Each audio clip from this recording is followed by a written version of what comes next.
पे स्टार्ट करेंगे और 2 क्लासेस में होगा। एक क्लास आज करेंगे, एक क्लास नेक्स्ट टाइम पे करेंगे। चलो पहला टॉपिक लिखो।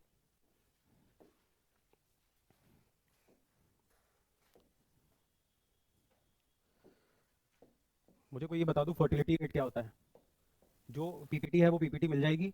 जो चीज़ें मैं खुद लिख रहा हूँ उस चीज़ को अपनी कॉपी में लिखते चलो। टॉपिक के साथ लिख लेना। टॉपिक 1 में मैंने एक्स्ट्रा क्या लिखा है, फर्टिलिटी रेट क्या होता है। व्हाट इज फर्टिलिटी रेट, बताओ। Let's say there is an organism A. If I say the fertility rate of organism A is 4, what does this mean? जल्दी बताओ।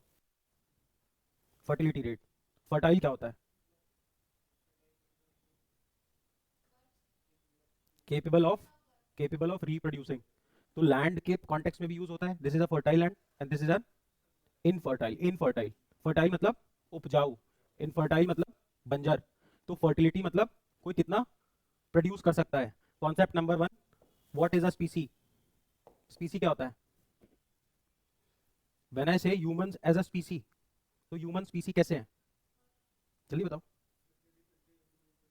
They can reproduce. अगर देखो बायोलॉजिकली अगर कोई ऑर्गेनिज्म रिप्रोड्यूस करने की power नहीं रखता है तो बायोलॉजिकली ही और शी, जेंडर तो रहेगा ही नहीं, they would be considered as, they would not be considered as a species. Example mule. Mule समझते हो? खच्चर। तुम कभी टूरिस्ट स्पॉट पे जाओगे तो जो सामान ढोने के लिए यूज होता है, जो थोड़ा घोड़ा लगता है थोड़ा गधा लगता है, घोड़े, हॉर्स प्लस डंकी, इनकी मेटिंग में क्या प्रोड्यूस होगा? Mule. And mule is incapable of reproducing. इसीलिए तुमने देखा है खच्चर इज यूज्ड एज अ गाली। लोग बोलते हैं खच्चर हो क्या, तो उसका पर्सपेक्ट मतलब क्या होता है? Not capable of reproducing. देखो अभी तो कॉन्टेक्स्ट बदल रहा है, जमाना बदल रहा है, तो हमको समझ में आ रहा है कि ये भी एक थर्ड जेंडर है। बट पुराने पैरामीटर्स पे जाओगे तो जो प्रोड्यूस नहीं कर पाता था was considered as a bad thing, गाली है ना। तो म्यूल को इसलिए म्यूल बोलते हैं। देखो म्यूल ऐसे डेरोगेटरी सेंस में यूज होता है। कौन से सेंस में यूज होता है? डेरोगेटरी। अब फर्टिलिटी रेट मतलब क्या हुआ? कौन कितना फर्टाइल है। तो let's say if I have 2 children, तो मेरा फर्टिलिटी रेट कितना हो गया? पहली बात तो मेरा होगा नहीं, वुमेन का होगा, है ना। चलो मान लो मैं औरत हूँ, मेरे 2 बच्चे हैं, ठीक। तो मेरा फर्टिलिटी रेट कितना हुआ? 2। अगर मैं एक औरत हूँ, मेरे 4 बच्चे हैं, मेरा फर्टिलिटी रेट कितना हुआ? 4। मान लो एक घर में 3 औरतें हैं, इस औरत के 2 बच्चे हैं, इस औरत के 3 बच्चे हैं, इस औरत के 3 बच्चे हैं। तो इस घर का टोटल फर्टिलिटी रेट कितना हुआ? 8। इस घर का टोटल फर्टिलिटी रेट कितना हुआ? एवरेज निकालोगे? 8 अपॉन 3, क्योंकि 3 लोग हैं, तो ऑलमोस्ट कितना आ गया? 2 पॉइंट समथिंग, 2.6 के आसपास। तो इस घर का टोटल फर्टिलिटी रेट कितना हुआ? इस इंडिविजुअल वुमेन का कितना होगा? इसका इसका टोटल फर्टिलिटी रेट 2.6। यहाँ तक समझ में आता है? फर्टिलिटी रेट समझ में आ गया? किसी भी जानवर का हो सकता है, किसी भी ह्यूमन का हो सकता है, किसी भी ऑर्गेनिज्म का हो सकता है, ठीक। टोटल फर्टिलिटी रेट मतलब उस एरिया की टोटल कम्युनिटी को डिवाइड कर दोगे तो कितना आ जाएगा टोटल फर्टिलिटी रेट। यहाँ तक समझ में आता है? अब देखो पॉपुलेशन क्या होती है? या तो बर्थ होगा या डेथ होगी, या तो बर्थ होगा या तो डेथ होगी। अगर बर्थ जितनी हो रही है उतनी ही डेथ होती रहे तो पॉपुलेशन कंट्रोल रहेगी। अगर मेरे देश में 100 लोग पैदा हुए, साथ में ही साइमल्टेनियसली 100 लोग मर गए, तो population is under control. But अगर ये बर्थ रेट ज्यादा हो गया डेथ रेट से, देन ओवर पॉपुलेशन, है ना। Under population is also not good. Italy, Japan, ये सब क्या हो रहे हैं? Under populated. इसलिए तुम देखो जापान, इटली यहाँ पे इन्वाइट कर रहे हैं लोगों को, वीजा इजी कर रहे हैं, लैंड चीप कर रहे हैं, ताकि तुम आओ और क्या करो? मेटिंग। उससे क्या होगी? Population grow. यहाँ पे एक चीज समझेंगे, एक और concept, demographic dividend. Demographic dividend ये क्या होता है? डिविडेंड क्या होता है? डिविडेंड मतलब फायदा। कॉमर्स की लैंग्वेज में डिविडेंड मतलब फायदा। मैंने कोई शेयर 100 रुपए का खरीदा, एक कंपनी ने मान लो 1 करोड़ प्रॉफिट बनाया, 100 लोग उसके पार्टनर्स हैं, तो सबके पास 1-1 लाख की प्रॉफिट बनी, ये उसका बन गया डिविडेंड। समझ में आ रहा है? तो डेमोग्राफिक का मतलब होता है पॉपुलेशन। जब आपकी पॉपुलेशन आपको फायदा दे तो उस चीज को क्या बोलोगे? Demographic dividend. जैसे the age of 15 to 64 is considered as demographically dividend. मतलब समझ रहे हो? ये वाली जो एज है जितना कमाएगी उससे कम खर्च करेगी, ऐसा मज्यूम करते हैं। लेकिन इससे नीचे वाला भी डिपेंडेंट है और इससे ऊपर भी डिपेंडेंट है। जिस देश के पास इस पॉपुलेशन ब्रैकेट में ज्यादा लोग होंगे उस देश के पास हमेशा किस चीज का बेनिफिट होगा? Demographic dividend. समझ में आ रहा है? इस डेमोग्राफिक डिविडेंड की वजह से कौन परेशान होगा? इटली और जापान, ज्यादा बूढ़े लोग। समझ में आ रहा है? यहाँ तक फर्टिलिटी रेट समझ में आया? टोटल फर्टिलिटी रेट समझ में आया? अब देखो एक बच्चा पैदा करने के लिए एक हस्बैंड और एक वाइफ लगेगी, दोनों मिलकर मान लो एक बच्चा पैदा करके गए। इस सिचुएशन में बर्थ रेट क्या हो रहा है? पॉपुलेशन बढ़ रही है घट रही है? घट रही है। दो लोग मिलके एक दे रहे हैं, नहीं समझ में आ रहा है? एक हस्बैंड वाइफ थे, उन्होंने अपनी पूरी लाइफ जीवन जिया, दोनों की मौत हो गई, एक बच्चा पैदा करके गए, तो दो लोग मिलके कितने बच्चे पैदा करके गए? तो पॉपुलेशन कम होगी या बढ़ेगी? कम होगी। अगर वो ये दो बच्चे पैदा करके जाते तो बैलेंस आउट हो जाता। आइडियल कंडीशन क्या कहेगी? दो बच्चे करो तभी तो बैलेंस होगा ना बराबर। दो गए तो दो आ गए। लेकिन क्या हर आदमी की शादी होगी? क्या हर आदमी उस जीवन तक जिएगा कि उसकी मौत ना, मतलब मौत से समझो, देखो, क्या हर आदमी की शादी होगी? नहीं। क्या हर आदमी उस एज तक जिएगा कि उसकी शादी हो जाती? अरे 20 साल पे मर गए तुम, मतलब कोई मरेगा नहीं, लेकिन समझ लो कोई मर गया, मान लो उसके मम्मी पापा ने एक्स और वाई, इन्होंने दो, एक बॉय और एक गर्ल पैदा की, ये बॉय 20 साल पे ही मर गया, तो देखने में तो दो लोग दो देखे गए, और दो लोग इफेक्टिवली कितने देखे गए? एक। तो हम थोड़ा सा रेशियो बढ़ा देंगे। 2.1 is the ideal total fertility rate for a country. अगर किसी कंट्री का 2.1 फर्टिलिटी रेट होता है, फर्टिलिटी रेट, तो उसको आइडियल कंडीशन माना जाता है। 0.1 क्यों बढ़ा रहे हैं, समझ में आ रहा है? पक्का? अगर कभी क्वेश्चन पूछे आइडियल टीएफआर कितना होना चाहिए?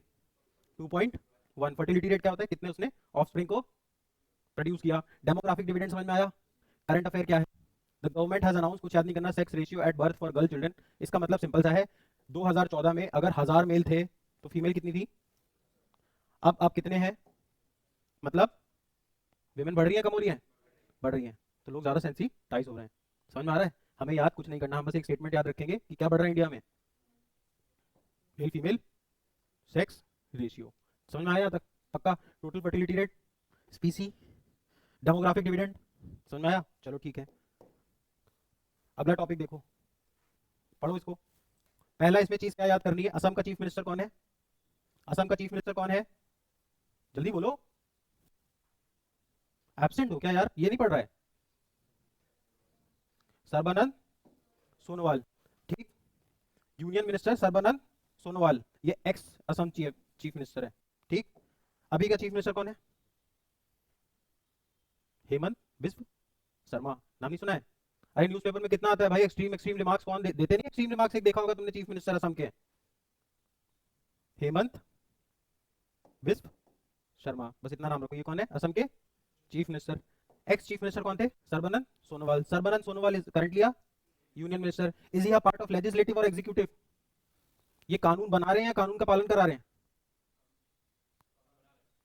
कानून बना रहे हैं। गवर्नमेंट के कितने ऑर्गन?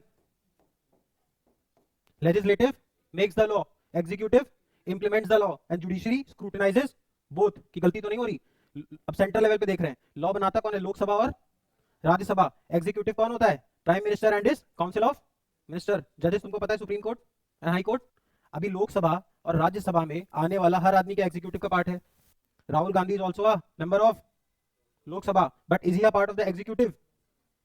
क्या सरकार चला रहे हैं राहुल गांधी? एग्जीक्यूटिव कहां से निकलेगी? लेजिस्लेचर से। इसमें जो जो 2024 का चुनाव हुआ, तो 545 सीट का चुनाव हुआ, इसमें से जो 273 से ज्यादा लाएगा वो सरकार बना लेगा, वही क्या बन जाएगा? एग्जीक्यूटिव। समझ में आ रहा है? अब यूनियन मिनिस्टर लिखा है, तो ये किसके पार्ट हो गए? एग्जीक्यूटिव। समझ में आया? But for one to be a part of executive, he needs to be a part of legislature also. समझ में आ रहा है? Prime minister Modi is a part of executive, but at the same time he is also member of parliament from Varanasi. समझ में आया? पक्का? Executive का जो तुम्हारा वो होता है temporary executive, Netaji, Netaji permanently legislature के पार्ट होंगे, यस और नो? बोलो यस। बट क्या सारे लेजिस्लेचर एग्जीक्यूटिव होंगे? नहीं। समझ में आ रहा है? पक्का? इससे एक लाइन कंक्लूड कर सकते हैं, in India executive is taken out from legislature. अगर लेजिस्लेचर से निकालोगे तो executive is accountable to legislature. सरकार सही से नहीं चलाओगे, लोकसभा में नो कॉन्फिडेंस मोशन पास करेंगे और सरकार गिरा देंगे। Hence executive is accountable to legislature. समझ में आया? अब देखो, इस न्यूज को कुछ याद नहीं करना है, इसमें बस ये याद रखना है, एक कोस्टल शिपिंग बिल आया है। कौन सा बिल आया है? Coastal shipping bill. याद कहाँ रखोगे? कहाँ पे आया है? सेंट्रल लेवल पे। अगर पूछे कोस्टल शिपिंग बिल कौन सी मिनिस्ट्री ने पास किया, तो मिनिस्ट्री ऑफ पोर्ट्स। समझ में आ रहा है? पक्का? बिल और एक्ट में अंतर क्या होता है? बिल और एक्ट में अंतर क्या होता है?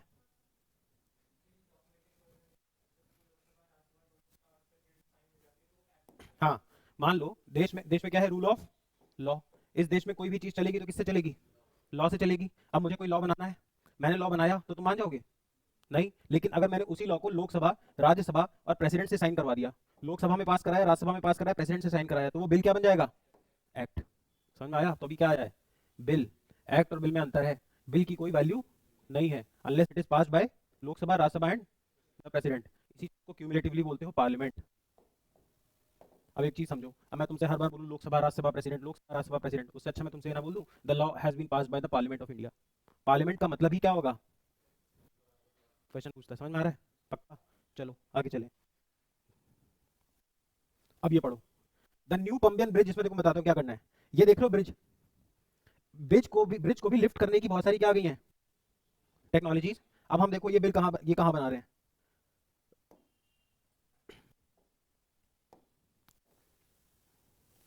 ये इंडिया है, ये इंडिया है, ये क्या है? श्रीलंका। इंडिया और श्रीलंका के बीच में एक जमीन की टुकड़ी है जो कि इंडिया का पार्ट है, जिसको क्या बोलते हो? रामेश्वरम। अरे जहां राम जी ने पुल बनवाया था, राम सेतु। समझ में आ रहा है? वहीं पे इस टेक्नोलॉजी को यूज कर रहे हैं। हमें टेक्नोलॉजी नहीं याद रखनी, हमें इसकी ज्योग्राफी समझनी है। ज्योग्राफी में क्या समझना है? इंडिया और श्रीलंका को डिवाइड करने वाले स्टेट का नाम, स्टेट का नाम पाक स्टेट। स्टेट क्या होता है? स्टेट क्या होता है? जैसे इन्होंने बोल दिया इस जमीन और इस जमीन के बीच वाले पानी का नाम रख दिया इन्होंने पाक स्ट्रेट, तो स्ट्रेट क्या होता है? हाँ, any water body that divides two land masses, land number A, land number B, ये जो बीच वाली जगह होगी ये क्या कहलाएगी? स्ट्रेट। इंडिया और श्रीलंका को डिवाइड करने वाला पानी का बॉडी क्या कहलाएगा? पाक स्ट्रेट। ऐसे दुनिया भर में तमाम स्टेट हैं, हमें सारे स्टेट याद नहीं करने। समझ में आ रहा है? पक्का? पक्का? पाक स्टेट। चलो आगे, इसमें आओ। ये क्या लिखा है? The union minister of consumer affairs. मतलब पहले समझो कंज्यूमर अफेयर्स क्या होता है? क्या होता है कंज्यूमर अफेयर्स? जल्दी बोलो। कंज्यूमर कौन होता है? हम लोग। तुम प्रोड्यूसर भी तो हो सकते हो। कस्टमर, कंज्यूमर मतलब जो कंज्यूम करेगा। कंज्यूमर प्रोड्यूसर भी हो सकता है। अभी मैंने सर्विस प्रोड्यूस की, है ना, लेकिन अगर मैंने ये खरीदा तो मैं एक्स वाई जेड कंपनी का क्या बन गया? कंज्यूमर। तो कंज्यूमर प्रोड्यूसर एक ही आदमी है इकोनॉमी में। बस कोई कुछ एक्स वाई जेड कंज्यूम करता है, एक्स वाई जेड प्रोड्यूस करता है, और तुम सिर्फ कंज्यूम कर रहे हो तो क्या हो? बोझ, है ना। सिर्फ तभी तो 15 और 64 के बीच 15 से नीचे वालों को बोझ, बोझ ही तो एक तरीके के इकोनॉमिकली। समझ में आया? अब देखो यूनियन कंज्यूमर अफेयर क्या है? कंज्यूमर अफेयर से हमें एक चीज याद रखनी है, दुनिया में India was the first country जिसने कंज्यूमर राइट्स को रिकॉग्नाइज किया। मतलब समझे? हर आदमी के अपने क्या होते हैं? अधिकार। हर आदमी के अपने राइट्स होते हैं। तुम यहाँ खड़े हो इंडिविजुअल, यहाँ पे खड़ी है गवर्नमेंट। इंडिविजुअल गवर्नमेंट को क्या देता है? टैक्स। टैक्स देते हो? गवर्नमेंट तुमको बदले में क्या देती है? सेफ्टी। सेफ्टी देती है, लॉ एंड ऑर्डर। और तुमको गवर्नमेंट क्या देती है? Social welfare. सोशल वेलफेयर मतलब सामाजिक कल्याण। सामाजिक कल्याण मतलब फ्री हॉस्पिटल, फ्री स्कूल। तुम जाओ ना जाओ, दे तो रही है ना। तो सरकार तुमको दो चीजें देती है। तुम सरकार को कितनी चीजें देते हो?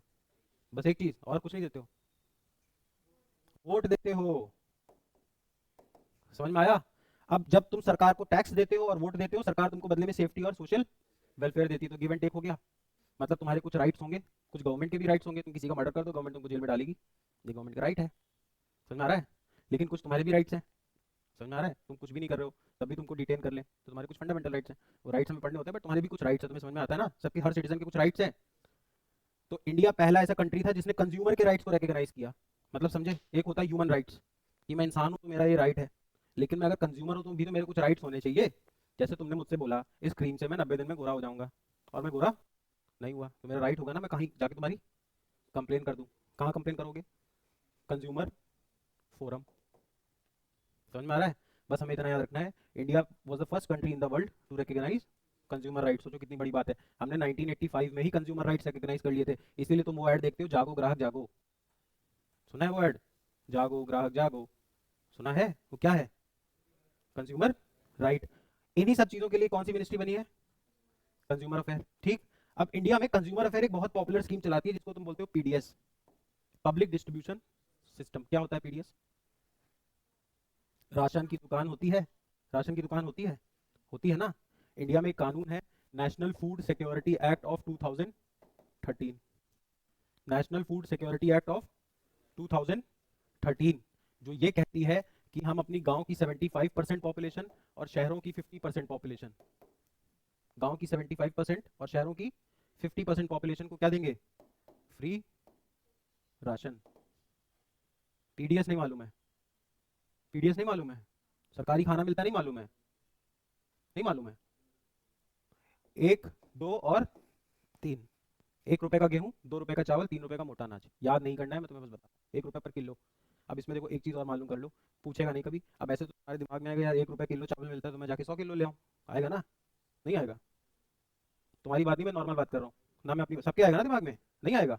फ्री मिल रहा है तो सरकार इतनी बेवकूफ तो है नहीं। सरकार ने इसमें 5x5 लगा रखा है। एक आदमी पे 5 किलो से ज्यादा अनाज नहीं मिलेगा और एक फैमिली को 500 पर मानेंगे नहीं। अब तुम 10 बच्चे कर लो, 12 बच्चे कर लो, सरकार आइडियल फैमिली को 5 का मानती है बस। मान लो मैं हूँ मोहनलाल मैं, मेरी बीवी है और मेरे 10 बच्चे हैं, तो मेरी कितनी फैमिली हो गई? 12 की। 12 की हो गई। अगर मैं राशन लेने जाऊंगा तो मुझे राशन कितने के हिसाब से मिलेगा? 5। और हर आदमी पे कितने किलो? तो टोटल राशन कितना ला सकता हूँ? 25 बस। समझ में आ रहा है? ये कैप है। समझ में आ रहा है? कौन से कानून में? National food security act of 2013। समझ में आ रहा है? इसके तहत कौन सी दुकानें खुलती हैं? Public distribution system. अब बस यही सब कहानी को थोड़ा मॉडर्नाइज करने के लिए इन्होंने क्या किया है? अन्न चक्र नाम की क्या लॉन्च कर दिया है? एक पोर्टल। तुमसे पूछ ले कि अन्न चक्र नाम का पोर्टल कौन सी मिनिस्ट्री ने लॉन्च किया? अब अन्न से नहीं याद कर लोगे, इतनी कहानी क्यों समझाई? अन्न मतलब फूड, फूड मतलब पीडीएस। समझ में आया? कौन सा लॉ? इसीलिए कल को क्वेश्चन पूछे, in India is there a right to food? क्या इंडिया में खाना खाने का अधिकार है? क्यों है? कॉन्स्टिट्यूशन में लिखा है, इस एक्ट में लिखा है। इसीलिए मनमोहन सिंह की जब डेथ हुई तो ये न्यूज़ में था, क्योंकि उनकी जो पूरी वो है, जो उन्होंने कंट्री के लिए किया, उसमें 1991 के रिफॉर्म्स तो है ही, एलपीजी रिफॉर्म्स, लेकिन ये बहुत इंपॉर्टेंट चीज़ है, राइट टू फूड। सबको खाना मिलता है इंडिया में। अगर तुमसे पूछे in India is there a right to food, yes, ये कैसा राइट है? देखो जो राइट तुम्हारा संविधान में लिखा है वो कॉन्स्टिट्यूशनल राइट है। जैसे समानता का अधिकार, equality, the state shall not discriminate only on the basis of caste, colour, race, religion, sex and place of birth. देश मुझ में और किसी आदमी में धर्म जाति भेदभाव नहीं करेगा। ये कहाँ लिखा है? कॉन्स्टिट्यूशन में। तो ये कैसा राइट हो गया? Constitutional right. समझ में आया? इंसान इंसान को नहीं मारे, ये सिर्फ एक क्या है? Human human right. कंज्यूमर के साथ धोखाधड़ी हो गई, कैसा राइट है? Consumer right. बट किसी कानून, कॉन्स्टिट्यूशन के अलावा किसी कानून में तुम्हारा कोई राइट लिखा है, उसको क्या बोलते हैं? Legal right. किसी लॉ से राइट आया, ये एक लॉ है, national food security act. Act कब बना? जब लोकसभा राज्यसभा प्रेसिडेंट ने पास किया। तो ये कानून है, इस कानून में तुम्हारा अधिकार है राइट टू फूड का, इसीलिए in India right to food is a legal right.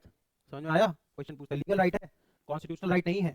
समझ में आया? Right to equality is a constitutional right. समझ में आया? जब भी राइट की बात होगी तो देखो कहाँ पे वो राइट लिखा है। अब जैसे मान लो मैं किसी भी होटल में जाके वॉशरूम कर सकता हूँ, मैं क्या, तुम भी कर सकते हो। तुम किसी भी वॉशरूम में जाके, किसी भी होटल में जाके वॉशरूम कर सकते हो, किसी भी होटल जाके, ठीक? ये राइट है। तो अब दिमाग में क्वेश्चन आना चाहिए, राइट है तो कहाँ लिखा है ना? Indian hotels act 1961। समझ में आ रहा है? नहीं समझ में आ रहा है? ट्रैफिक पुलिस मेरा चालान काट देगी अगर मैं हेलमेट नहीं लगाऊंगा, तो ये उसका क्या है? राइट है। किसका राइट है? ट्रैफिक पुलिस वाले का। कहाँ लिखा है? Motor vehicle act 1989। मैं सिर्फ एग्जांपल दे रहा हूँ कि हर लॉ में तुम्हारे क्या लिखा होता है? राइट। या किसी का भी क्या लिखा होता है? राइट। चलो आगे चलते हैं। देखो ये इंपॉर्टेंट है, ये इंपॉर्टेंट है। द पार्लियामेंट, पार्लियामेंट मतलब Lok Sabha, Rajya Sabha and the president. मतलब समझ में आ गया इसका? अब ये हो क्या रहा है? अभी बिल है, अभी क्या है? बिल मतलब तीनों से पास। अभी प्रेसिडेंट ने बस साइन नहीं किया, लोकसभा राज्यसभा ने पास कर दिया तो 100% अभी बिल हो गई। प्रेसिडेंट किसकी एडवाइस पे काम करेगा? Prime minister. प्रेसिडेंट किसकी एडवाइस पे काम करता है?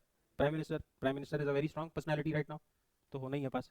तो अब देखो इंडिया में जो तुम्हारे प्लेन उड़ते थे वो इस कानून से उड़ते थे। अब तुम्हारे दिमाग में आएगा मतलब, अरे ये है इंडिया। इंडिया में तुम लैंड की बात करते हो, वाटर की बात करते हो। लैंड तुम बताते हो ये पूरी जमीन इंडिया की है। वाटर जो होता है वो भी तुमको बताया है 12 नॉटिकल माइल। देखो जैसे दूध लीटर में जाता है, पानी लीटर में आता है, इंसान का वजन केजी में नापते हो, इंग्लैंड में रहोगे तो पाउंड्स में नापोगे। समझ में आ रहा है? वेट। तो हर जगह का एक मेजरिंग यूनिट चेंज होता है। कोई चीज़ किलो में नपती है, कोई लीटर में, कोई मिली लीटर में। समझ में आ रहा है? शराब किस में नपती है? ग्राम में नपती है। दारू लीटर में आती है। एमएल में बात करते हैं ना, तो लिटर किस में बात करेंगे? एमएल में। तो सबका एक स्टैंडर्ड साइज होगा। दूध किस में आता है? लीटर में। समझ में आ रहा है ना? कपड़े कैसे आते हैं? मीटर में। समझ में आ रहा है? 4 मीटर दे दो। अरे कस्टम टेलरिंग कराते हैं तो नपाते हैं ना, 2.5 मीटर में शर्ट बनेगी। अब देखो, तो इंडिया में जो हवा है, इंडिया की जो हवा है, स्पेस मतलब स्पेस बोल रहा हूँ। देखो एक चीज़ है ये अर्थ, ये है अर्थ। अर्थ के 300 किलोमीटर ऊपर चले जाओगे अगर, तो स्पेस स्टार्ट हो जाता है। ये जो 300 किलोमीटर की इमेजिनरी लाइन बनती है इसको बोलते हैं कार्मन लाइन। समझ पा रहे हो? अगर मैं तुमसे बोलूँ मैं स्पेस घूम के आया, तो अगर मैं 301 किलोमीटर पे भी चला गया ना, तो मैं क्या कहलाऊंगा? Space tourist. यही तो करते हैं Jeff Bezos. Jeff Bezos Amazon का ओनर है। जेफ बेजोस की कंपनी है ब्लू ओरिजिन, जो स्पेस में काम करती है। वो भी घूम के आया था स्पेस। तो स्पेस मतलब ये थोड़ी कि चांद चला गया था। अरे एलॉन मस्क क्या कहता है, मेरे को स्पेस ट्रैवल बहुत चीप बनाना है, यही तो बोलता है। आज से 10-15 साल बाद तुम देखना स्पेस ट्रैवल इतना चीप होगा। जैसे मान लो अभी कोल्ड प्ले का कॉन्सर्ट हो रहा है, ठीक है? तो तुम्हारा मान लो कोई कोई गर्लफ्रेंड बॉयफ्रेंड है, तो तुमने डिसाइड किया कि हम कोल्ड प्ले के कॉन्सर्ट में जाएंगे। अभी कोल्ड प्ले का जो टिकट है वो एवरेज 10-12 हज़ार रुपये का है। अहमदाबाद मुंबई दोनों जगह हो रहा है। तो तुम्हारा टोटल कॉस्ट मान लो 25 हज़ार, 2 लोग का बैठ रहा है। फिर ट्रैवल करोगे, खाओगे, 25-30 और जोड़ लो, और फिर ट्रैवल है तो 1 लाख रुपये मान लो, है ना? 1 लाख रुपये में तुमने खर्च किया। अब तुम अपनी गर्लफ्रेंड या बॉयफ्रेंड के साथ गए, तुमने क्योंकि तुमने एक सेलिब्रेटेड डेट बनाई। लोग करते हैं डेटिंग। अब आज से 10-15 साल बाद तुम देखना स्पेस में भी जो डेटिंग होती है, स्पेस बहुत कॉमन हो जाएगा। ये जो जेफ बेजोस जा रहा है स्पेस घूमने, ये लोग जो कर रहे हैं ये क्यों कर रहे हैं? They are testing it. Test तो वो कर चुके हैं, उसकी बस कैसे बनाएंगे? ऐसा कुछ स्पेस में कुछ अलग तो दिखेगा नहीं। क्या दिखेगा स्पेस में? बस एक लग्जरी सेल करना है। हर वो चीज़ जो हर आदमी अफोर्ड नहीं कर सकता वो महंगी होती है। और क्या होता है महंगे का मतलब? महंगे का मतलब ये तो होता है जो सब ना कर पाए वो महंगा। तो अभी स्पेस तुम देखो 10-15 साल लग्जरी होगी, बहुत मतलब बढ़िया चीज़ होगी, लोग स्पेस जाएंगे घूमने। तो मैं ये कह रहा हूँ कि जो होता है, जैसे ये तुम्हारी ज़मीन है, तो अर्थ इंडिया लैंड है। फिर वो पानी जो है वो किसमें नापता है? पानी का डिस्टेंस नॉटिकल माइल में। अबे लीटर पीने खाने के लिए नापते हो, पानी की जो दूरी नापते हो किसमें नापते हो? Nautical mile. 12 नॉटिकल माइल तक इंडिया की टेरिटरी होती है, हर कंट्री की टेरिटरी होती है। स्पेस टेरिटरी का क्या हुआ? अब तुम बोलोगे कि नहीं नहीं स्पेस को मतलब नहीं, ऐसे तो फिर चलो ठीक है, पाकिस्तान यहाँ से अपनी फ्लाइट उड़ाएगा और यहाँ भेज देगा। अलाउ कर दोगे? तुम खुद से बताओ, यहाँ श्रीलंका बैठा है, श्रीलंका ने अपनी कोई श्रीलंकन एयरलाइंस चलाई और यहाँ से प्लेन निकाल बिना पूछे रशिया ला दिया, तो जाने दोगे? नहीं जाने दोगे ना। तो मतलब अपनी एयर स्पेस के भी कुछ नियम होंगे, कुछ रूल्स होंगे, कुछ लॉज होंगे। दो दो चीज़ों में आओ। अब इंडिया में एविएशन या किसी भी देश में एविएशन जो होता है वो कौन यूज़ करता है? हवा का कौन लोग यूज़ करते हैं इंसानों में? बताओ, चिड़िया विड़िया नहीं। हवा का कैसे लोग यूज़ करते हैं ट्रैवल करने के लिए? या तो एक सिविलियन प्लेन होता है, सिविल एविएशन, जो हम तुम सब प्लेन में उड़ते हैं वो क्या होता है? Civil aviation. सिविल मतलब सिविलियन, सिविलियन मतलब नागरिक। एक डिफेंस का भी तो होता है जिसको एयरफोर्स कहते हो। तो एयरफोर्स और नॉर्मल प्लेन साथ में उड़ाने दें? नहीं। तभी तो एटीसीज होते हैं, एयर ट्रैफिक कंट्रोलर्स, जो बताते हैं इस रूट से जाओ, उस रूट से जाओ। समझ में आ रहा है?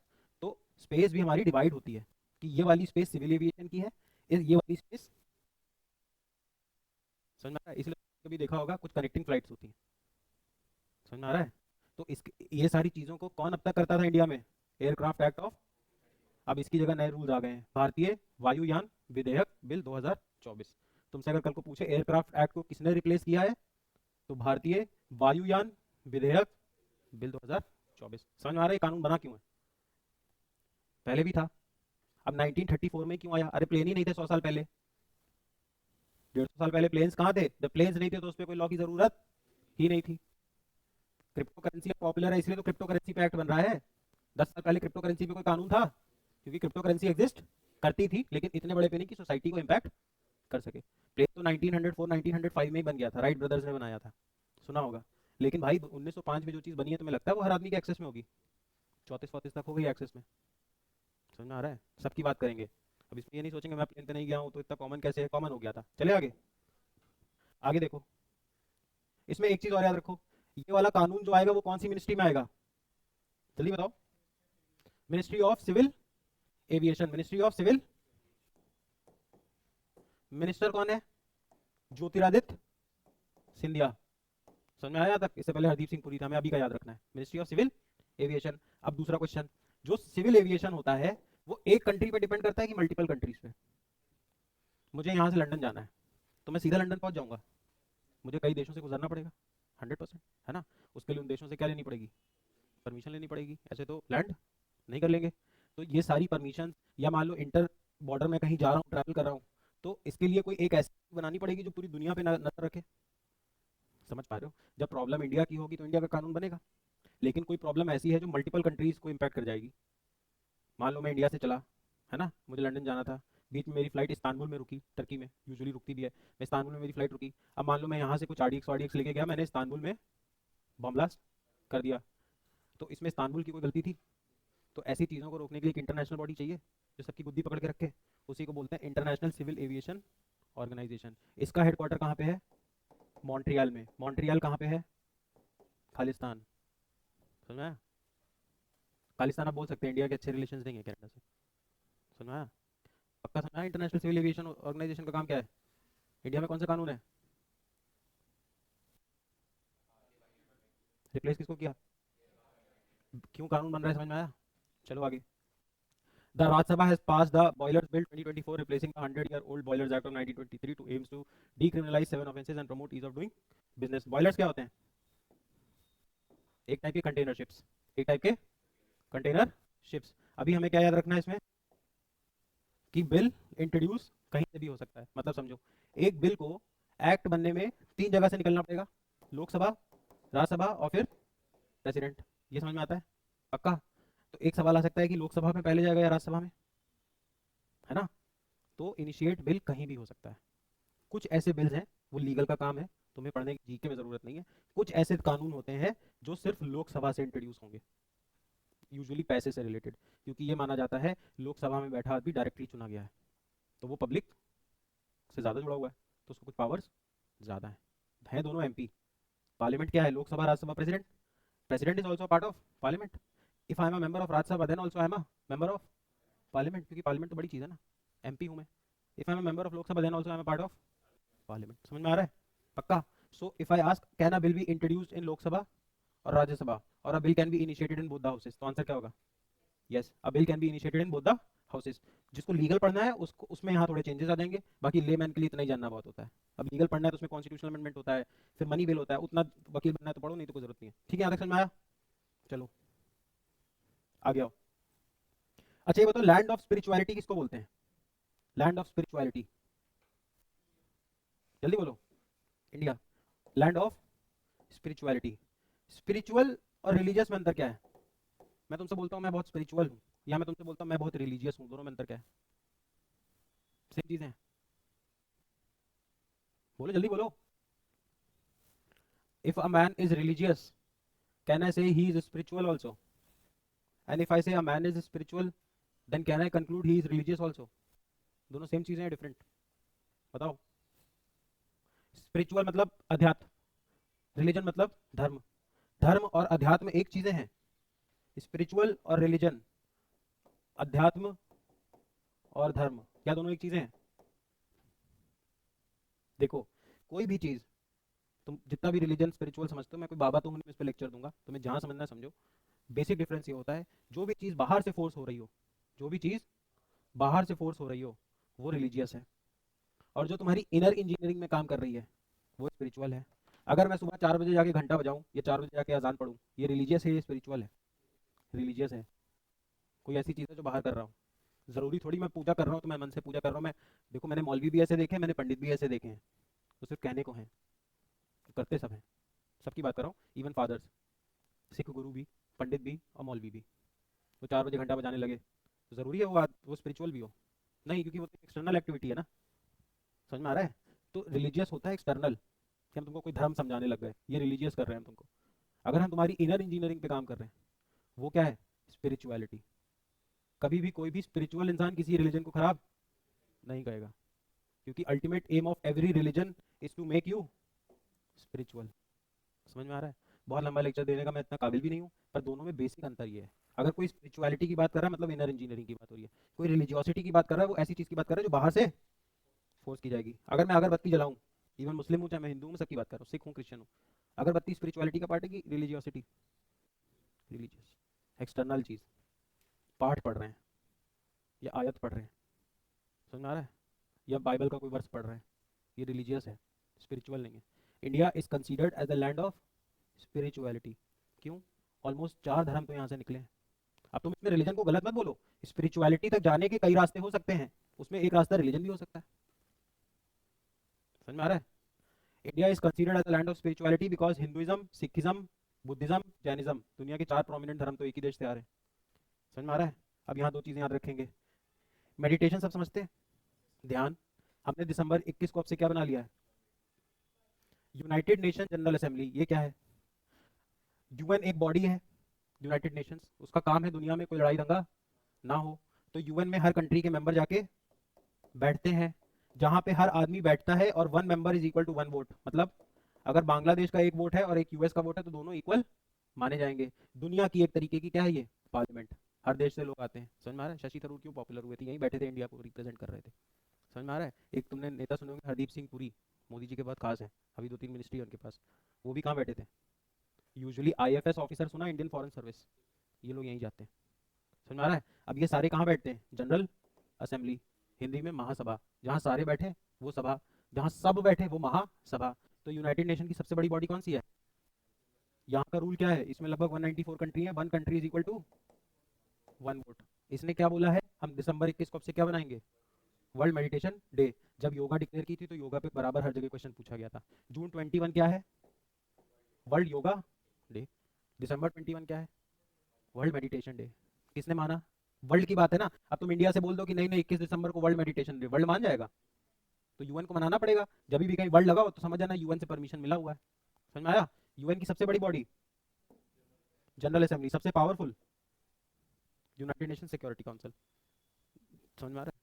जिसमें वो कंट्रीज है जिनके पास न्यूक्लियर बॉम्ब है। इंडिया नहीं है ऑब्वियसली। देखो दुनिया में 9 कंट्रीज के पास न्यूक्लियर बॉम्ब है। कौन कौन सी कंट्रीज है वो?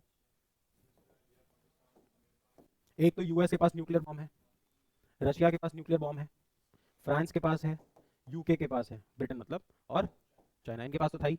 यही कंट्री कहलाती है P5। यूएन में एक ग्रुप है यूनाइटेड नेशन सिक्योरिटी काउंसिल, सुरक्षा परिषद, सबसे पावरफुल ग्रुप। इस पावरफुल ग्रुप में कितने लोग हैं? 5 कंट्रीज। ये 5 दुनिया में कोई भी डिसीजन लेना हो, अगर इनमें से कोई भी वीटो लगा देगा तो वो काम नहीं हो पाएगा। जैसे इंडिया कहता है हमको यूएनएससी में ले लो, चाइना वीटो लगा देता है। समझ में आ रहा है? तो इनके पास क्या है? कौन सी पावर है? वीटो मतलब होता है, एक देखो पावर होती है काम करने की power, which is a positive power. एक होती है काम ना करने की पावर। मतलब मैं इसको उठा के कहीं नहीं रख सकता, लेकिन मेरे पास ये पावर है, इसको कोई छुएगा नहीं। मैं खुद नहीं छू सकता हूँ, लेकिन मैं किसी को छूने भी नहीं दूंगा। ये कैसी पावर है? वीटो। समझ में आ रहा है? इन 5 कंट्रीज के पास कैसी पावर है? Veto power. ठीक। 4 कंट्री और हैं जिनके पास न्यूक्लियर बॉम्ब है। इंडिया के पास है तो किसके पास होगा? पाकिस्तान। यहाँ पे एक नटोरियस कंट्री और है, इसराइल। तभी तो इतना मारता रहता है, क्योंकि न्यूक्लियर बॉम्ब है उसके पास। अरबिक कंट्री जिसको चाहता है उसको पीटता है। और नॉर्थ कोरिया इसीलिए बचा हुआ है। नॉर्थ कोरिया क्यों सर्वाइव कर रहा है आज भी? Because of nuclear power. Sun की है। मैं तुमसे कमजोर हूँ लेकिन मेरे पास गन है, तो हो सकता है तुम मुझे मारने तो मैं तुम्हारी एक टांग तोड़ दूँ, या मैं तुम्हारा कोई एक ऑर्गन उड़ा दूँ। यही है नॉर्थ कोरिया। नॉर्थ कोरिया को अगर न्यूक्लियर पावर नॉर्थ कोरिया के पास नहीं होती तो अब तक यूएस ने Vietnam war, Iraq war, US हर जगह क्या मारने? न्यूक्लियर बॉम्ब है उसके पास, इसीलिए उसको मारने नहीं जाता है। वो हमेशा क्या धमकी देता है? कोई किम जोंग उन, कि मेरे टेबल पे एक बटन है, मैं उसको दबा दूंगा।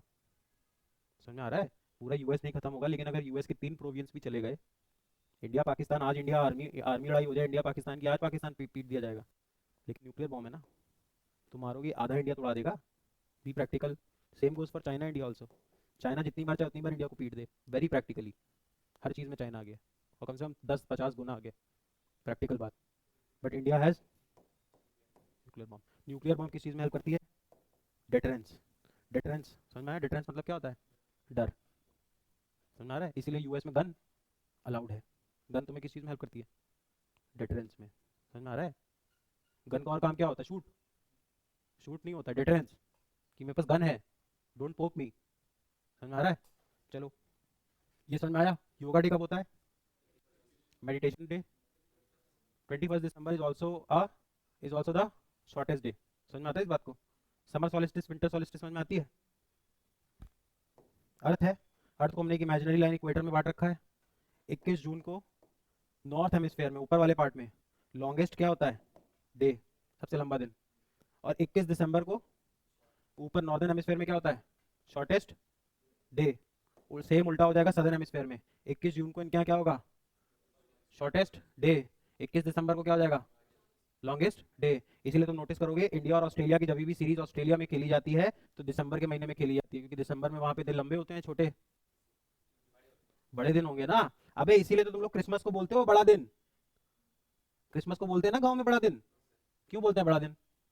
बड़ा दिन होता है। 25 दिसंबर को तो छोटा सा दिन होता है, 5 बजे अंधेरा हो जाता है। बड़ा दिन क्यों बोलते हैं? हैं? जल्दी बोलो, क्या क्यों बोलते हैं बड़ा दिन? नहीं बोलते बड़ा दिन? बोलते हैं। कोई तो ये कंफर्म तो करो, बड़ा दिन बोलते हैं कि नहीं? तो लंदन से आ रहे हो क्या यार तुम लोग? बड़ा दिन बोलते हैं ना, बड़ा दिन बिल्कुल बोलते हैं गाँव में बड़ा दिन। बड़ा दिन इसीलिए बोलते हैं क्योंकि जो सदर्न हेमिस्फेयर है, ये वाला पार्ट, यहाँ पे सबसे लॉन्गेस्ट डे होता है 21 दिसंबर के आसपास। तो 25 दिसंबर भी क्या होता है? Long day. इसलिए तुम देखो इंडिया ऑस्ट्रेलिया की सीरीज जब भी खेली जाती है ऑस्ट्रेलिया में तो इसी सीजन में खेली जाती है, क्योंकि टेस्ट मैच खेलने के लिए तुमको ज़्यादा टाइम तक क्या चाहिए, धूप। अभी इंडिया में टेस्ट मैच हो पाएगा? 3-4 बजे तो अंधेरा हो जाएगा, थर्ड सेशन हो ही नहीं पाएगी। समझ में आ रहा है? इसलिए इंडिया में जब मैचेस होंगे तो मार्च अप्रैल में होंगे, दिन लंबा होता है। इसीलिए तुम देखो यूएस में छुट्टी कर देते हैं 15 दिसंबर टू 15 जनवरी। लोग सोचते हैं क्रिसमस के लिए छुट्टी किया है, क्रिसमस के लिए छुट्टी नहीं किया भाई, दिन ही छोटे होते हैं। चले आगे, चलो। इसमें कुछ याद नहीं करना है, कुछ भी याद नहीं करना है। बस इसमें महात्मा गांधी 9 जनवरी था इसलिए डाल दिया है। 9 जनवरी को हम लोग क्या सेलिब्रेट करते हैं? हम्म? मार्टियर्स डे तो 30 मार्च को होता है, जिस दिन गांधी जी को गोली मार दी थी। किसने मारी थी गोली? नाथूराम गोडसे। 9 जनवरी को क्या सेलिब्रेट करते हैं? अच्छा चलो, मैं मान लो एक कंट्री ए में रहता हूँ, है ना, और ये कंट्री बी है, ऑस्ट्रेलिया। मैं इस कंट्री से इस कंट्री चला गया, मैं क्या कहलाऊंगा? टूरिस्ट। अगर कुछ दिन के लिए गया हूँ, लंबा गया हूँ तो इमिग्रेंट। ये कंट्री मुझे क्या बोलेगी? प्रेसिडेंट बोल देगी। रेसिडेंट तो देखो एनआरआई क्या होता है? जो इंडियन है but he is no longer residing in India, NRI non resident Indian. यही तो होता है एनआरआई, कि एनआरआई है। जब मैं इस कंट्री से इस कंट्री जाऊंगा तो मैं क्या कर रहा हूँ? माइग्रेट ही तो कर रहा हूँ, नहीं कर रहा हूँ माइग्रेट? माइग्रेट कर रहा हूँ ना। तो ये कंट्री मुझे क्या बोलेगी? इमिग्रेंट। और ये प्रोसेस क्या कहलाएगा? माइग्रेंट। गांधी जी लंदन गए थे कि नहीं? गए थे ना लंदन। लंदन के बाद नौकरी करने कहाँ गए थे? लॉ फर्म में। लॉ फर्म में जॉब किया था उन्होंने भी। और मैंने और गांधी जी ने इक्वल टाइम लॉ फर्म में जॉब किया, 18-18 महीने। मतलब मैं गांधी जी से कंपेयर नहीं कर रहा हूँ, लेकिन मैं तुम्हें बता रहा हूँ उन्होंने भी लॉ फर्म में जॉब किया था। बताओ, उनको जॉब नहीं मिली थी यूके में, फिर वो साउथ अफ्रीका गए थे। साउथ अफ्रीका गए थे ना गांधी जी, वहाँ बस में धक्का मार दिया था, नहीं सुना है? तो क्या कर रहे थे गांधी जी? मतलब गांधी जी एक माइग्रेंट थे, यस और नो? थे ही भाई। बॉस गांधी जी है कॉमन मैन? इसका आंसर दो। बॉस गांधी जी है कॉमन मैन? कॉमन मैन थे तो उसमें इंग्लैंड कैसे गए? तुम तो आज भी नहीं जा पाए हो। तुम जा पाए हो अभी तक इंग्लैंड? कोई है यहाँ पे जो इंग्लैंड गया है? तो किस बात के कॉमन मैन? गए हो इंग्लैंड? गया है कोई? मास्टर जाएगा कोई करने? तो किस बात के कॉमन मैन? पता नहीं। मतलब मुझे, मैं कभी कभी सोचता हूँ ये लोग कॉमन मैन है तो ये सब इंग्लैंड ठीक है, बहुत बेसिक सी बात है, को बोलेगा स्कॉलरशिप से गए थे, इससे गए थे। पर उसके लिए भी तो इन्फॉर्मेशन का एक्सेस होना चाहिए। मैं बोल रहा हूँ तुम काबिल हो लेकिन तुमको प्रोसेस ही नहीं मालूम। वीज़ा तो लगवाओगे, फ्लाइट कराओगे कि नहीं कराओगे? कितने की फ्लाइट होगी यहाँ से इंग्लैंड की, अगर टाइम से करा लो? कम से कम 45-50 हज़ार की। फिर वहाँ वीज़ा, चलो 10-12 हज़ार का वीज़ा, फिर वहाँ स्टे। बॉस गांधी जी है कॉमन मैन? नेम नो भी मत बोलो, अब तुम जानो सबका कॉन्टेक्स्ट है, किसी के लिए हो सकता है बहुत नॉर्मल बात हो। इंग्लैंड गए थे ठीक है पढ़ने, तो गांधी जी खैर पहले इंडिया से कहाँ गए थे?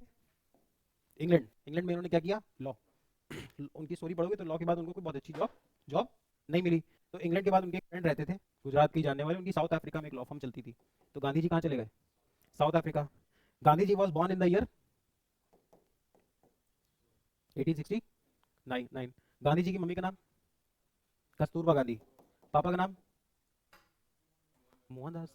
मोहनदास है ना? मोहनदास की करमचंद। ये तो गांधी जी का नाम है ना, मोहनदास करमचंद गांधी। तो मोहनदास कैसे हो जाएगा? चलो ये तुम्हारा होमवर्क है। ठीक, मम्मी का नाम Kasturba Gandhi. Gandhi ji was born in which city? ये टाइम पास नहीं यार, Gandhi ji is important thing. हाँ, पोरबंदर गुजरात। पोरबंदर गुजरात। अब देखो गांधी जी जब इंग्लैंड गए तो नौकरी मिली नहीं, फिर इंग्लैंड से अपने फ्रेंड के यहाँ कहाँ चले गए? एक सीनियर थे साउथ अफ्रीका। साउथ अफ्रीका में रहे, तो जब साउथ अफ्रीका में रहे तो उन्होंने वहाँ पे क्या झेला? रेसिज्म। रेसिज्म को बोलते हैं नस्लवाद। नस्ल, नस्ल समझते हो? नस्ल क्या होती है? इंसान की मोटी मोटी 4 नस्ल है, एंथ्रोपोलॉजी में पढ़ाते हैं। एंथ्रो मतलब ह्यूमन, पोलॉजी मतलब ह्यूमन की पढ़ाई। आज जाके घर पे चेक करना कौन सी 4 क्या है नस्लें। जैसे एक नस्ल मैं तुमको बता देता हूँ, कॉकेशियन। कॉकेशियन कौन होते हैं? कॉकेशियन वो लोग होते हैं जो यूरोप के पास में रहते हैं, जिनकी नाक पॉइंटेड होगी, आंखें ब्लू होंगी, बाल थोड़े से ब्लॉन्ड होंगे। ब्लॉन्ड। आंखें कैसी होंगी? नीली होंगी। नाक थोड़ी पॉइंटेड होगी। यूरोप में देखो वैसे ही लोग दिखते हैं, उनको क्या बोलते हैं? कॉकेशियंस। ऐसे कुछ अफ्रीकन होंगे। ऐसी ह्यूमंस की कितनी नस्लें मानी गई? लेकिन तुम अपने घर पे देखना, एग्जाम में तुमसे पूछेगा नहीं। मैंने तुमको एक एग्जांपल बता दिया है, कॉकेशियन। कॉकेशियन नाम कहाँ से आया? यूरोप में एक पहाड़ है जिनका नाम है कॉकेशियन माउंटेन। यूरोप में एक पहाड़ है जिसका नाम है कॉकेशियन माउंटेन। उस पास के एरिया के रहने वाले लोगों को क्या कहलाते हैं? कॉकेशियंस। चारों में सबसे सुंदर एस्थेटिक माने जाते हैं कौन? कॉकेशियंस। समझ में आया? अब ये सब्जेक्टिव है किसी को कुछ भी अच्छा लग सकता है। मुझे याद नहीं आ रहा, यूएस का कोई प्रेसिडेंट शायद रिचर्ड निक्सन है कोई, उन्होंने कहा था कि दुनिया में जितनी वुमेन से मैं मिला हूँ उसमें सबसे घटिया वुमेन कहाँ की होती है? इंडिया की। और तुम इंडिया की कोई सेलिब्रिटी के पीछे पागल हो गए ही हो गए, सब होते हैं, कोई सेलिब्रिटी क्रश नहीं होगी? और वो कैसे सोच रहा है? तो सब्जेक्टिव चीज़ है। ठीक। अब देखो, महात्मा गांधी के बारे में ये सब याद रखना है। महात्मा गांधी ने साउथ अफ्रीका में एक फार्म भी बनाया था जिसका नाम था टॉलस्टॉय फार्म। अब देखो याद क्या करना है, गांधी जी जब वहां पे रेसिज्म फेस कर रहे थे, कहाँ पे? साउथ अफ्रीका में। तो गांधी जी को पता नहीं कहाँ से एक आइडिया आया कि हम ये इंडिया में भी हो रहा है, क्योंकि South Africa was also a colony of Britain, British. AB de Villiers Dutch है, नीदरलैंड का ये। कभी पढ़ना, एबी डिविलियर्स एक क्रिकेटर है ना, उसका डिसेंडेंट कहाँ है? नीदरलैंड। अब देखो, साउथ अफ्रीका पे भी कौन रूल कर रहा था? ब्रिटेन। इंडिया पे भी कौन रूल कर रहा था? ब्रिटेन। ऑस्ट्रेलिया पे कौन रूल कर रहा था? ब्रिटेन। यूएस पे कौन, यूएस तो जल्दी आजाद हो गया था, खैर यूएस पे पहले कौन रूल कर रहा था? ब्रिटेन। तो अब देखो, अब तो हुआ क्या, साउथ अफ्रीका में कुछ कुछ ऐसी जगह है जहाँ ब्रिटेन जैसा क्लाइमेट है, ब्रिटिश क्लाइमेट बोलते हैं जिसको। अगर तुम्हारी कंट्री का एवरेज क्लाइमेट पूरी टाइम 21 डिग्री सेल्सियस के आसपास रहे तो this is called as British type of climate. अब इंडिया नहीं आएगा इसमें, इंडिया में 45 डिग्री टच करता है, मर जाएगा अंग्रेज, है ना। ह्यूमन ब्रेन के लिए भी सबसे अच्छा टेम्परेचर इसको मानते हैं। अगर आप 12 महीने इस टेम्परेचर में रहते हो तो ह्यूमन, अब एक साल में नहीं होगा, 2-3 पीढ़ी में लगता है, 4-10 पीढ़ी लग जाती है, जेनेटिक चेंज है। ह्यूमन ब्रेन के लिए सबसे अच्छा टेम्परेचर मानते हैं 21 डिग्री सेल्सियस के आसपास। बिल्कुल जाओ, फाइनेंस मिनिस्टर। 21 डिग्री सेल्सियस क्या होता है ह्यूमन के लिए सबसे अच्छा टेम्परेचर, ह्यूमन माइंड डेवलपमेंट के लिए। ब्रिटेन का आसपास सही रहता है। अब ब्रिटेन ने हर जगह राज किया, अब ऑस्ट्रेलिया में उसको कई ठंडी जगह मिल गई, तो कुछ ब्रिटिश कहाँ रह गए? ऑस्ट्रेलिया में। तो देखो तुम, ऑस्ट्रेलियंस काफी सारे कैसे लगते हैं? ब्रिटिशर्स या यूरोपियन जैसे लगते हैं। असलियत में जो तुम स्टीवन स्मिथ देखते हो, माइकल फेल्प्स जैसे लोग देखते हो, ये असलियत में ऑस्ट्रेलियन थोड़ी है। असली ऑस्ट्रेलियंस तो एबॉर्जिनीज हैं, जो जंगल में रहते हैं। ये सब तो बाहर के लोग। अरे अब कोई ब्रिटिश आया, कोई जर्मन आया, उनका बच्चा हो गया। कोई ब्रिटिश आया, कोई जर्मन आया, बच्चा आ गया, अब उसकी कौन सी नेशनलिटी है? अब तुम बोलोगे ब्रिटिश बोलेगा। मान लो इस बच्चे ने पोर्चुगीज से शादी कर ली, इसका बच्चा क्या बोलेगा? वो अपने आप को ऑस्ट्रेलियन कहने लगे। सेम चीज़ यूएस में हुई, वो अपने आप को अमेरिकन बोलने लगे। ये सब आए कहाँ से? यूरोप से ही। समझ में आ रहा है? मिक्स हो गया ना फिर। तो अपने को जर्मन कैसे बोलता वो? पापा जर्मन, मम्मी पॉलिश। बच्चा पैदा हुआ, फिर बच्चे ने पोर्चुगीज से शादी कर ली, बच्चा पैदा हुआ, उसने स्पेनिश से शादी कर ली। अब वो अपने आप को कौन सी कंट्री का बोलेगा? यूनाइटेड स्टेट्स ऑफ अमेरिका की जगह का नाम था। Same goes for Australia also. अब देखो, गांधी जी को जब ये रेसिज्म वगैरह फील हुआ साउथ अफ्रीका में, और उन्होंने वहां पे एक दो मूवमेंट्स भी किए, हिस्ट्री में पढ़ना होता, तुम्हें नहीं पढ़ना, तो Gandhi ji became very popular. तो गांधी जी के पॉलिटिकल गुरु, क्वेश्चन पूछता है कौन है? जी के गोखले। तुमने हजरतगंज के पास में एक एरिया सुना होगा, गोखले मार्ग। गोखले मार्ग इनके नाम पे है। गोपाल कृष्ण गोखले। गोपाल कृष्ण गोखले को गांधी जी अपना पॉलिटिकल गुरु मानते थे। गोपाल कृष्ण गोखले जी ने गांधी जी से कहा, come to India to fight against Britishers, है ना। तो 9 जनवरी 1915 को महात्मा गांधी कहाँ पे आ गए? कहाँ आए? इंडिया। इसलिए 9 जनवरी को एवरी ईयर वी सेलिब्रेट प्रवासी भारतीय दिवस। प्रवासी मतलब migrant, Pravasi Bharatiya Divas. Those people who are Indians but not residing in Indians, not residing in India, उनके लिए क्या सेलिब्रेट होता है 9 जनवरी को? प्रवासी भारतीय दिवस। क्यों? 9 जनवरी को कौन आया था? महात्मा गांधी। प्रवासी भारतीय दिवस सेलिब्रेट कौन करता है? मिनिस्ट्री ऑफ, कौन सी मिनिस्ट्री करती होगी? Foreign ministry. आज क्या है? 10। आज इंस्टाग्राम चलाना, कुछ अच्छी चीज़ें देखना, कोई ना कोई जयशंकर जी की रील आ जाएगी इसमें। समझ में आ रहा है? क्योंकि कल ही क्या बीता है? 9th। समझ में आया? 9th पक्का। चलो आगे। TB, TB. इसमें एक लाइन याद रखो, इंडिया में अभी टीबी पेशेंट मिलते हैं, यस और नो? मिलते हैं? नो? मिलते हैं ना, तो मतलब इंडिया टीबी फ्री हुआ है, यस और नो? नहीं हुआ है। लाइन क्या लिखी है ऊपर, पढ़ो, जल्दी बोलो, क्या लाइन लिखी हुई है? क्या लिखा हुआ है ऊपर? टीबी को हम कब तक एलिमिनेट करेंगे? 2025 तक भारत मुक्त, टीबी मुक्त भारत, टीबी फ्री इंडिया। अब एक बात बताओ, टीबी जो होता है वो किससे होता है? बैक्टीरिया से होता है या वायरस से होता है? हाँ, वायरस से होता है। तो वायरस होता है वो। तुम साइंस वाइंस पढ़ो, क्या पढ़ते हो? किससे होता है टीबी? किससे होता है? बैक्टीरिया से होता है। कौन से बैक्टीरिया से होता है? कभी कभी पूछ लेता है, जल्दी बताओ। लिखो माइको बैक्टीरिया, लिखना है लिखो, नहीं तो कोई बात नहीं। Micro bacteria. टीबी किससे होता है? Mycobacteria, mycobacteria. ठीक। अब टीबी होता किससे, मतलब किससे होता है? बैक्टीरिया से। वायरस लिविंग है या नॉन लिविंग? लिविंग है वायरस की नॉन लिविंग है? बैक्टीरिया लिविंग है और वायरस पहले एक चीज लिख लो, जैसे कोरोना की कोविशील्ड है, कोवैक्सीन है, वैक्सीन होती है, तो टीबी की वैक्सीन का नाम होता है बीसीजी वैक्सीन। बीसीजी वैक्सीन लिखना है तो लिखो, लिखना तो बहुत कुछ था, किसी ने लिखा नहीं तो मुझे इतना मतलब नहीं है, लिखना है तो लिख लो, नहीं तो कोई बात नहीं। बीसीजी, बीसीजी क्या है? Vaccine, mycobacteria. अब मुझे ये बता दो, मैंने क्या पूछा था? वायरस, वायरस लिविंग है नॉन लिविंग? ऐसे ऐसे करने से दिमाग याद थोड़ी आ जाएगा, तुमको आता होगा या नहीं आता होगा, ऐसे कुछ नहीं होगा भाई, या तो आता है या नहीं आता है, वो ये सब करने से कुछ याद नहीं आ जाता है। क्या होता है? वायरस लिविंग है non living? Good. Neither living non living, neither living nor non living. अगर वो किसी होस्ट में चला गया जो लिविंग है तो एक्टिवेट हो जाता है, बिना किसी होस्ट के एक्टिवेट नहीं हो पाता है, उसे क्या कहते हैं?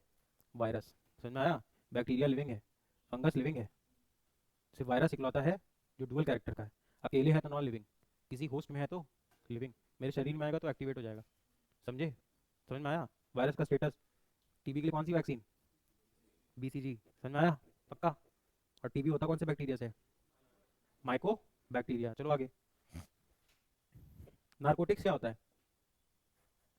क्या होता है नारकोटिक्स? ड्रग्स। ड्रग्स की जो प्रॉब्लम है वो किसी एक कंट्री की है कि मल्टीपल कंट्रीज की? दुनिया में ड्रग का हब कहाँ पे है? स्पेन। सॉरी क्या? कोई बात नहीं, ट्राई तो कर। इसमें सॉरी क्या? फैक्ट है, आता है या नहीं आता है, इसमें सॉरी की कोई बात ही नहीं। बताओ, दुनिया में सबसे ज़्यादा ड्रग का ट्रेड कहाँ होता है? पहले तो ड्रग होती क्या है? ड्रग पॉजिटिव चीज़ है नेगेटिव चीज़? बहुत पॉजिटिव और एंड नेगेटिव। सारी ड्रग्स क्या दुकान पे मिल जाती हैं?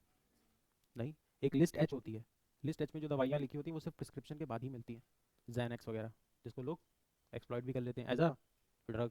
केमिस्ट बेच भी देता है, क्यों? मोटा मुनाफा है, उसको क्या मतलब? समझ में आ रहा है? वो मेडिसिन जो प्रोहिबिटेड है बिना प्रिस्क्रिप्शन के मिलने के लिए, वो कौन सी लिस्ट में जाती हैं? List H. समझ में आया? कोई एक्ट है, मैं नाम बोल रहा हूँ, बता दूंगा अगर कोई याद दिलाएगा तो। ठीक, अब देखो क्या है, दुनिया में सबसे बड़ी ड्रग की प्रॉब्लम है दो जगह। एक को बोलते हैं गोल्डन क्रिसेंट, क्रिसेंट मतलब चांद, और एक को बोलते हैं गोल्डन ट्रायंगल। दोनों के बीच में कौन फंसता है? इंडिया, क्योंकि India is a huge market. Body क्या मार्केट? मैं बहुत अच्छा कुछ बना लूँ, जब वहाँ पे भीड़ ही नहीं होगी तो मैं करूँगा क्या? समझ में आ रहा है? इंडिया में खूब ड्रग बिकता ही है। अब देखो, दुनिया का 97% ओपियम कौन से कंट्री में होता है? अफगानिस्तान। ओपियम, ओपियम मतलब अफीम, अफीम बाराबंकी में भी होती है अफीम की खेती, होती कि नहीं? तो 97% ओपियम कहाँ होता है? अफगानिस्तान। पूरी स्टोरी 5 मिनट सुनना, बिना फटाफट सुनता। 1989 तक अफगानिस्तान, देखो एक बात बोली जाती है इंटरनेशनल रिलेशंस में कि अफगानिस्तान पे जो भी रूल करता है वो पूरे सेंट्रल एशिया पे रूल करता है। Afghanistan is also called as heartland of Asia. Afghanistan is a landlocked country. Landlocked मतलब पानी नहीं है उसके आसपास। इंडिया लैंडलॉक्ड है, नीचे पूरा पानी पानी है। नेपाल लैंडलॉक्ड है, ऊपर से चाइना ने दाब दिया है, नीचे से इंडिया ने। तब उसको कोई भी माल बेचना या खरीदना है तो परमिशन चाहिए, या तो इंडिया की या फिर सेम प्रॉब्लम किसके साथ है? अफगानिस्तान। बेचोगे कैसे, बाहर से मंगाओगे कैसे जब पानी नहीं है तुम्हारे पास? ये प्रॉब्लम पाकिस्तान को नहीं है, पाकिस्तान के नीचे से खुला हुआ है कराची पोर्ट, और अफगानिस्तान के साथ प्रॉब्लम है। अब अफगानिस्तान के बारे में एक बात बोली जाती है, Afghanistan is called as the heartland of. जो अफगानिस्तान पर रूल करेगा वो एशिया पे रूल करेगा। 1945 में वर्ल्ड वॉर टू खत्म हुआ। वर्ल्ड वॉर टू खत्म होने के बाद दो पावर निकल के आई, एक यूएस और एक यूएसएसआर। यूएसएसआर ने सबसे पहले यहाँ पे जाने की कोशिश की। मैं पूरी दुनिया की बात नहीं कर रहा हूँ, सिर्फ अफगानिस्तान वाले बेल्ट की बात कर रहा हूँ। सबसे पहले यहाँ कौन पहुंचा? यूएसएसआर। यूएसएसआर ने किसको कंट्रोल करने की कोशिश की? अफगानिस्तान को। अब लड़ाई किसकी चल रही थी? यूएस और यूएसएसआर। यूएस देख रहा था कि अफगानिस्तान पे कंट्रोल कौन कर रहा है? यूएसएसआर। यूएस ने क्या किया, वहाँ के यूएस अकलमंद देश, यूएस ने क्या किया, यूएस ने वहाँ के जो लोकल लड़के थे उनको बताना शुरू किया कि देखो यार तुम पे कौन रूल कर रहा है? फॉरनर। यूएसएसआर वो बेचारा क्या जाने, वो तो ये जाने का गोरा है, आता है बंदूक भी खाता है भगा देता है। तो किसने ब्रेन ब्रेन वॉश करना किसने शुरू किया? यूएस ने। किसका? अफगानिस्तान की यूथ का। अब मान के चलते हैं ये जो यूथ है, उस समय ये 16 साल का लड़का है, इसको देखो बताया कि तुम्हारे पापा को मार दिया, तुम्हारी मम्मी डरती है, तुम्हारा भाई स्कूल नहीं जा पाता, किसकी वजह से? तो अब इनसे लड़ने के लिए तुमको क्या करना पड़ेगा? बंदूक उठानी पड़ेगी, बंदूक उठानी पड़ेगी। इन लड़कों का नाम रखा यूएस ने मुजाहिदीन, और इन लड़कों को देनी शुरू की क्या ट्रेनिंग, किसकी? अच्छे अच्छे सोफिस्टिकेटेड वेपन चलाने की, तभी तो लड़ पाओगे इनसे। अब इन लड़कों ने वेपन चलाना सीखा, ये लड़के 10 साल तक लड़ते रहे, और 10 साल बाद इन्होंने किसको खदेड़ दिया? 1989 में कौन निकल गया अफगानिस्तान से? अब 1989 में यूएस का कोई इंटरेस्ट बचा? यूएस इस पॉलिटिक्स में इंटरफेयर क्यों कर रहा था? जब यूएसएसआर को भगा दिया तो यूएसए को इन लड़कों से कोई मतलब है अब? नहीं। मान लो इसको 16 साल पे ट्रेनिंग दी गई थी, अब ये लड़का 26 साल का हो गया है। अब यूएसएसआर चला गया, कहाँ से बचा कौन? मुजाहिदीन। अब मुजाहिदीन को यूएस पैसे देगा? अभी तक तो पैसे दे रहा था लड़ने के, अब देगा? तो परेशान कौन है? मुजाहिदीन। मुजाहिदीन अब कुछ कर सकता है घर चलाने के लिए? उसको एक ही काम आता है, क्या? लड़ाई करना। जो जिसको जो आता है वो वही करेगा, है ना? अब तुम मुझसे बोलो कि कोर्ट जाना है, मैं चला जाऊंगा, लेकिन तुम मुझसे बोलो ऑपरेशन कर दीजिए, नहीं कर सकता ना। तो सब जो जो कर सकता है वो करेगा। तो बंदूक चलानी है किसको? अब बंदूक चलानी आती थी किसको? मुजाहिदीन को। अब मुजाहिदीन 26 साल का हो गया, मुजाहिदीन के घर में खाना नहीं है, मुजाहिदीन को क्या चलाना आता है? बंदूक। यूएस को मुजाहिदीन से कोई मतलब, यूएसएसआर को कोई मतलब नहीं है। 1971 में पाकिस्तान ने, हमने पाकिस्तान का क्या तोड़ दिया? बांग्लादेश। तो पाकिस्तान हमसे नाराज था, यस और नो? यस था। अब देखो पाकिस्तान क्या करता है, पाकिस्तान अफगानिस्तान से कहता है, अरे यार एक सेकंड, ये देखो, यहाँ तक स्टोरी समझ में आई? पाकिस्तान जाता है किनके पास? मुजाहिदीन के पास। किसके पास? और पाकिस्तान की कौन सी एजेंसी है? आईएसआई। आईएसआई किसके पास जाती है? मुजाहिदीन के पास। मुजाहिदीन से कहती है एक बात बताओ, तुम अभी खाली बैठे हो? उसने बोला हाँ बैठा हूँ। घर में खाना है? उसने बोला नहीं। बोले उम्र कितनी है? कैसे 26 साल। काम क्या करना आता है? बंदूक चलानी आती है। मैं एक जगह बंदूक चलाने को बोलूंगा, लेकिन उसके बदले पैसा दूंगा, बंदूक चलाओगे? अपने आप को मुजाहिदीन समझो, ज्यादा धर्मात्मा क्या बन रहे हो भाई? तुम्हारे घर में सब भूखे पड़े हैं, चलाओगे? मान गए। अब पाकिस्तान ने बोला मुजाहिदीन को तुम्हें गोली चलानी पड़ेगी, मैं जहां भेजूंगा वहां पे। इनको भेजना शुरू किया कहाँ? कश्मीर। इसीलिए तुम देखो 1989 में कश्मीर से हिंदू एक्सोडस होगा। एक्सोडस मतलब जो अपनी पॉपुलेशन जगह छोड़ के भागती है। 1989 में ही कश्मीरी हिंदू भगाए जाएंगे। भगाने के लिए आया कौन? मुजाहिदीन। अब देखो मुजाहिदीन को बदले में क्या मिल गए? पैसे। पाकिस्तान बेवकूफ है क्या? बदले में पाकिस्तान भी तो कुछ लेगा। अब ये मुजाहिदीन एक तरीके से किसान भी है। अरे भाई किसान होते हैं ना, इंडिया में अधिकतर सोल्जर किसान ही तो है। पर किसान इतना अमीर क्योंकि वो अपने काम पे वैल्यू एडिशन, वो आलू बेचता है चिप्स नहीं, वो टमाटर बेचता है सॉस नहीं। तो कभी भी रईस, वो कपास बेचता है कपड़ा नहीं, कॉटन बेचता है कपड़ा नहीं, टमाटर बेचता है केचप नहीं, आलू बेचता है चिप्स नहीं। समझ में आ रहा है? पॉपकॉर्न की जगह क्या बेचता है वो? कौन? उसको कैरेमल पॉपकॉर्न बना के पीवीआर बेचता है ना, 600 का बकेट। किसान बेच पाता है? वो तो बेचारा वही देगा ना। समझ में आ रहा है? स्वीट कॉर्न तो 50 का खाते हो, किसान तो बेचारे से वो दे क्या जाता होगा ना कौन इकट्ठे। तो किसान अमीर होता है, यस और नो? नहीं। मैंने क्या बताया, दुनिया में 97% ओपीएम की खेती कहाँ होती है? अफगानिस्तान। तो इस मुजाहिदीन के पास देने के लिए क्या था? इस मुजाहिदीन के पास दो चीजें देने को थी, एक तो लड़ाई कर सकता था आम, और ये बदले में ओपीएम दे सकता था इसको। दो चीजें दे सकता था बस। पाकिस्तान को बदले में क्या मिल गई? मुजाहिदीन मिल गए हैं इन्फिल्ट्रेट करने के लिए, लेकिन इन मुजाहिदीनों को लड़ने के लिए पैसा चाहिए, यस और नो? गोली चलाने के लिए पैसा चाहिए, यस और नो? ये पैसे कहाँ से आएंगे? जो ओपीएम पाकिस्तान खरीदेगा, इसी ओपीएम को वो कहाँ बेचेगा? अब इंडिया में बेचने के लिए उसको किसका नेटवर्क चाहिए? बड़ा नेटवर्क चाहिए। अगर मुझे आजमगढ़ में ओपीएम बेचना है जो अफगानिस्तान ने बनाया है, तो मुझे नेटवर्क चाहिए ना आजमगढ़ में। वो नेटवर्क किसके पास था उस समय सबसे बढ़िया? D company. यहाँ से ही राइज हुआ किसका? दाऊद इब्राहिम का, 1990। सारी चीज़ें कितनी रिलेटेड है देखो। समझ में आ रहा है? समझ में आ रहा है? यहाँ से राइज किसका होगा? अब दाऊद इब्राहिम के पास ब्लैक मनी आ रहा है, वो जो बिचवा रहा है ओपीएम, इसमें से कुछ पैसा वो आईएसआई को दे रहा है, जो पैसा उसके पास बच रहा है वो उसको ब्लैक मनी को वाइट करेगा, ब्लैक मनी को वाइट करेगा। इसलिए तुम देखोगे इंडिया में रियल एस्टेट के एकदम से दाम बढ़ेंगे। इसलिए तुम देखोगे इंडिया में बॉलीवुड में एकदम से, देखो मैं किसी का नाम नहीं ले रहा हूँ, इस्लामाइजेशन हो जाएगा। 1990 से पहले तुम देखोगे Dharmendra is popular, Amitabh Bachchan is popular, देखो दिलीप कुमार भी थे, ही वाज अ मुस्लिम। मैं किसी मुस्लिम हिंदू को नहीं बोल रहा हूँ, और ऐसे कैमरे की वजह से नहीं बोल रहा हूँ, लेकिन मैं समझाने के लिए बोल रहा हूँ। एकदम से राइज ऑफ खान होगा। और ऐसा इसलिए वो नहीं करेगा दाऊद की वो उसको मुस्लिम फेवर है, वो अपना सब प्रॉफिट लॉस देखते हैं। पर उससे तुम सॉफ्ट इमेज बनाओगे। जब तुम सॉफ्ट इमेज बनाओगे इस्लाम की, तभी तो 1993 में बॉम्ब ब्लास्ट करने के लिए मुझे कुछ मुस्लिम लड़के मिल जाएंगे कि तुम्हारे साथ गलत हुआ है।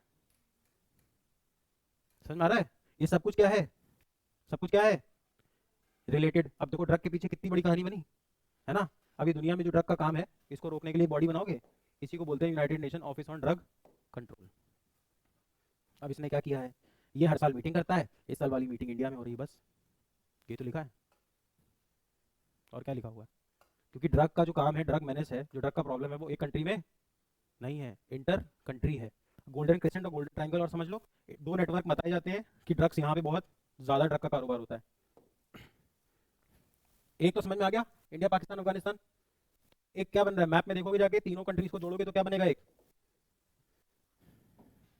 जब इंडिया पाकिस्तान अफगानिस्तान को जोड़ोगे तो एक ऐसा चीज बनेगा शेप। तो ये क्या बन गया? Golden crescent. अब एक यहाँ पे भी नेटवर्क बनता है, इंडिया, म्यांमार, और शायद एक और कंट्री यहाँ बच रहा है, थाईलैंड, आईएमटी।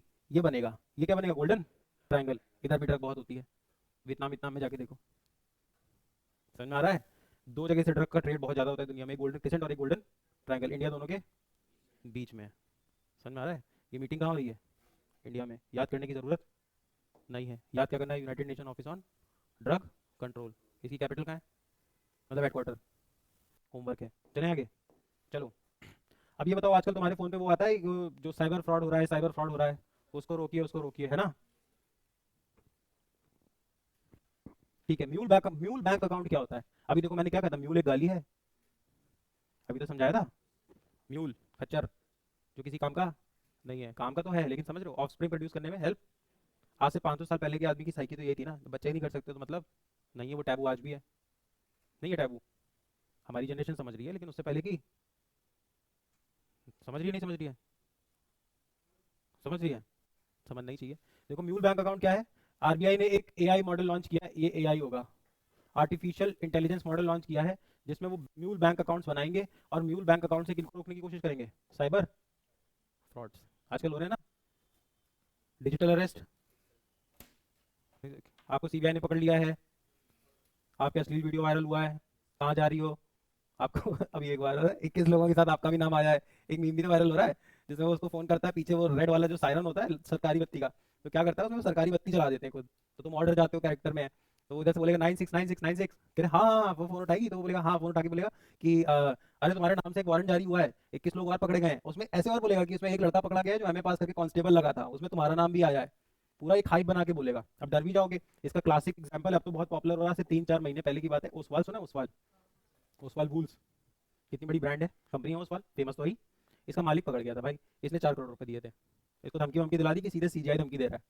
कोई टैक्स टैक्स फ्रॉड सब करते हैं, टैक्स फ्रॉड सबने किया होता है कभी ना कभी, तो डर भी गए होंगे, इन्होंने 4 करोड़ रुपए दे भी दिए। तो वहां से डिजिटल अरेस्ट फेमस हुआ, डिजिटली अरेस्ट कर लिया है, अरेस्ट नहीं किया तुमको, बस तुमको अरेस्ट कर लिया कि तुम उस कानून में फंस गए हो, सीजीआई साहब आपको पकड़ लेंगे।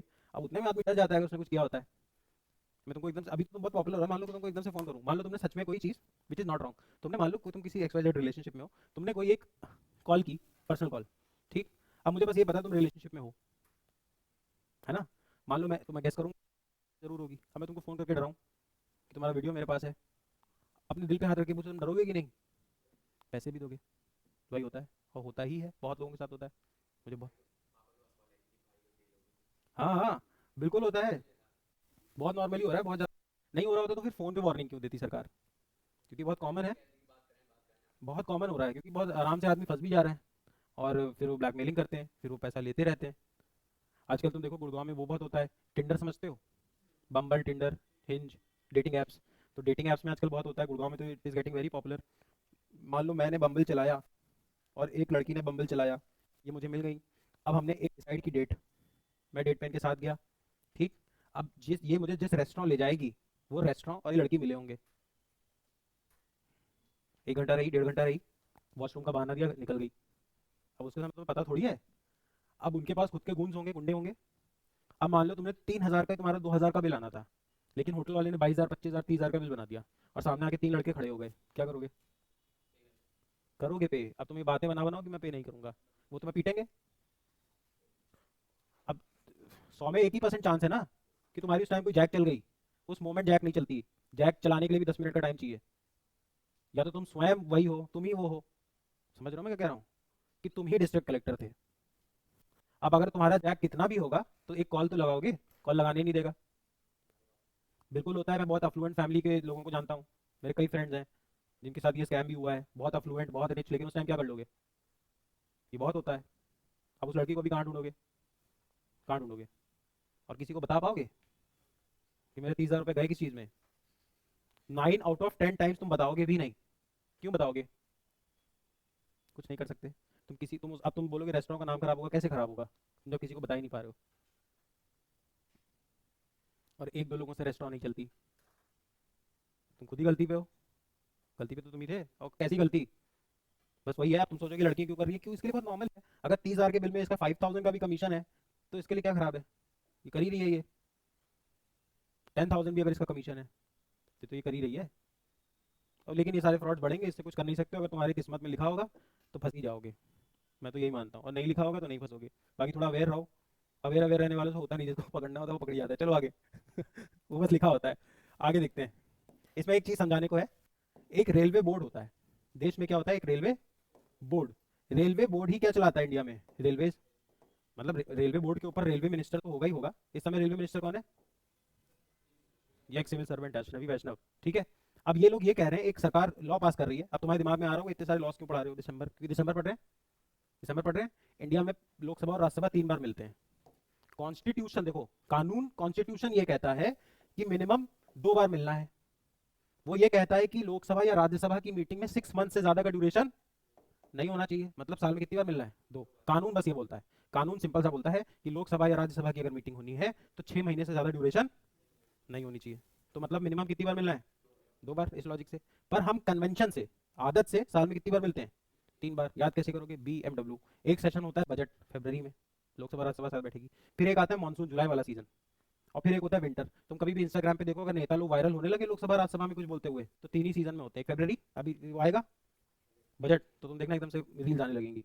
फिर जुलाई, और फिर दिसंबर। समझ में आ रहा है, BMW, B for budget, M for monsoon, W for winters. Budget, monsoon and winter. अब विंटर सेशन दिसंबर में था, तभी तो राहुल गांधी गांधी का इतना सब कंट्रोवर्सी चल रहा था, अम्बेडकर जी वाला कंट्रोवर्सी, कि राहुल गांधी ने 3 लाख के जूते पहने हुए हैं, है ना, नहीं याद आ रहा।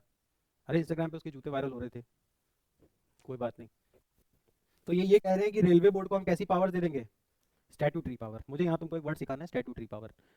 कानून की भाषा में जो ज्यादा सोफिस्टिकेटेड वकील है वो लॉ को बोलेगा स्टैट्यूट। लॉ को बोलेगा स्टैट्यूट। अगर कोई पावर लॉ से निकली है तो वो कैसी पावर कहलाएगी, स्टैट्यूटरी पावर। मतलब अब हम कानून से किसको पावरफुल बना देंगे, रेलवे बोर्ड को। याद क्या रखना है, railway, rail minister of India कौन है, अश्विनी वैष्णव। तुम इतना घबराई हुई क्यों, तुमको समझ नहीं आ रहा है, हैवी हो रहा है, हैवी नहीं हो रहा है, तो हैवी नहीं हो रहा है, हैवी हो रहा है, हैवी हो रहा है, हैवी हो रहा है, गजब है। चलो, ये देखो टोटल फर्टिलिटी रेट अभी समझाया था। इंडिया का टोटल फर्टिलिटी रेट क्या चल रहा है इस समय, 2। मतलब हम टेस्ट क्या है, हर 5 साल में मिनिस्ट्री ऑफ हेल्थ, हर 5 साल में मिनिस्ट्री ऑफ हेल्थ, क्यों हंस रहे हो, मैं खोला नहीं, हाँ मुझे मालूम नहीं था किस नाम से सेव्ड है file. National family health, national family health survey. इसी से हमको पता चलता है इंडिया में कितने कैंसर पेशेंट हैं, कितने XYZ बीमारी से मर गए, कितने STD से मर गए, कितने कार्डियक अरेस्ट से मर गए। ये जो हमारे पास डेटा आता रहता है ना कि इतने स्मोकर्स मर गए, इतने ये मर गए, किससे मिलता है, नेशनल फैमिली हेल्थ सर्वे। हर 5 साल में होता है। अब तक कितने हो चुके हैं, 5। अभी हमारे जितने आंकड़े वो किससे निकलते हैं, NFHS, कौन सा नंबर का, 5।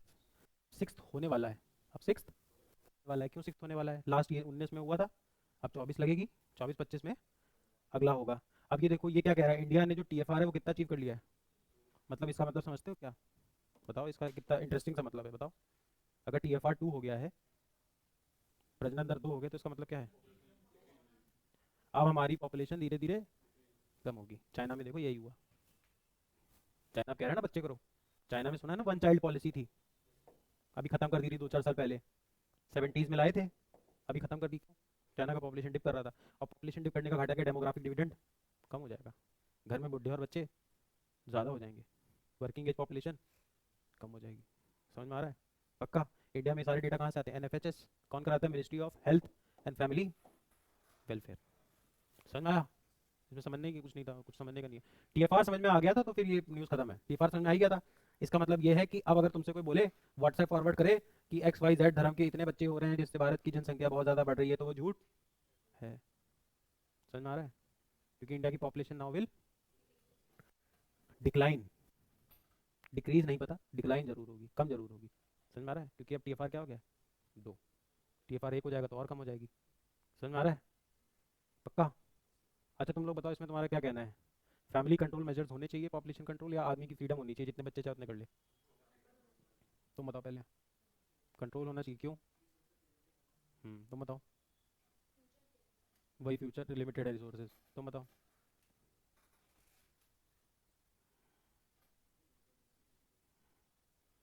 तुमको खुद क्या लगता है, तुमको लॉजिक नहीं देना है, तुमको खुद क्या देना है, ये कोई छोटा सवाल थोड़ी है, ये तो कितना बड़ा सवाल है, तुमसे भी पूछेंगे, तुम बताओ।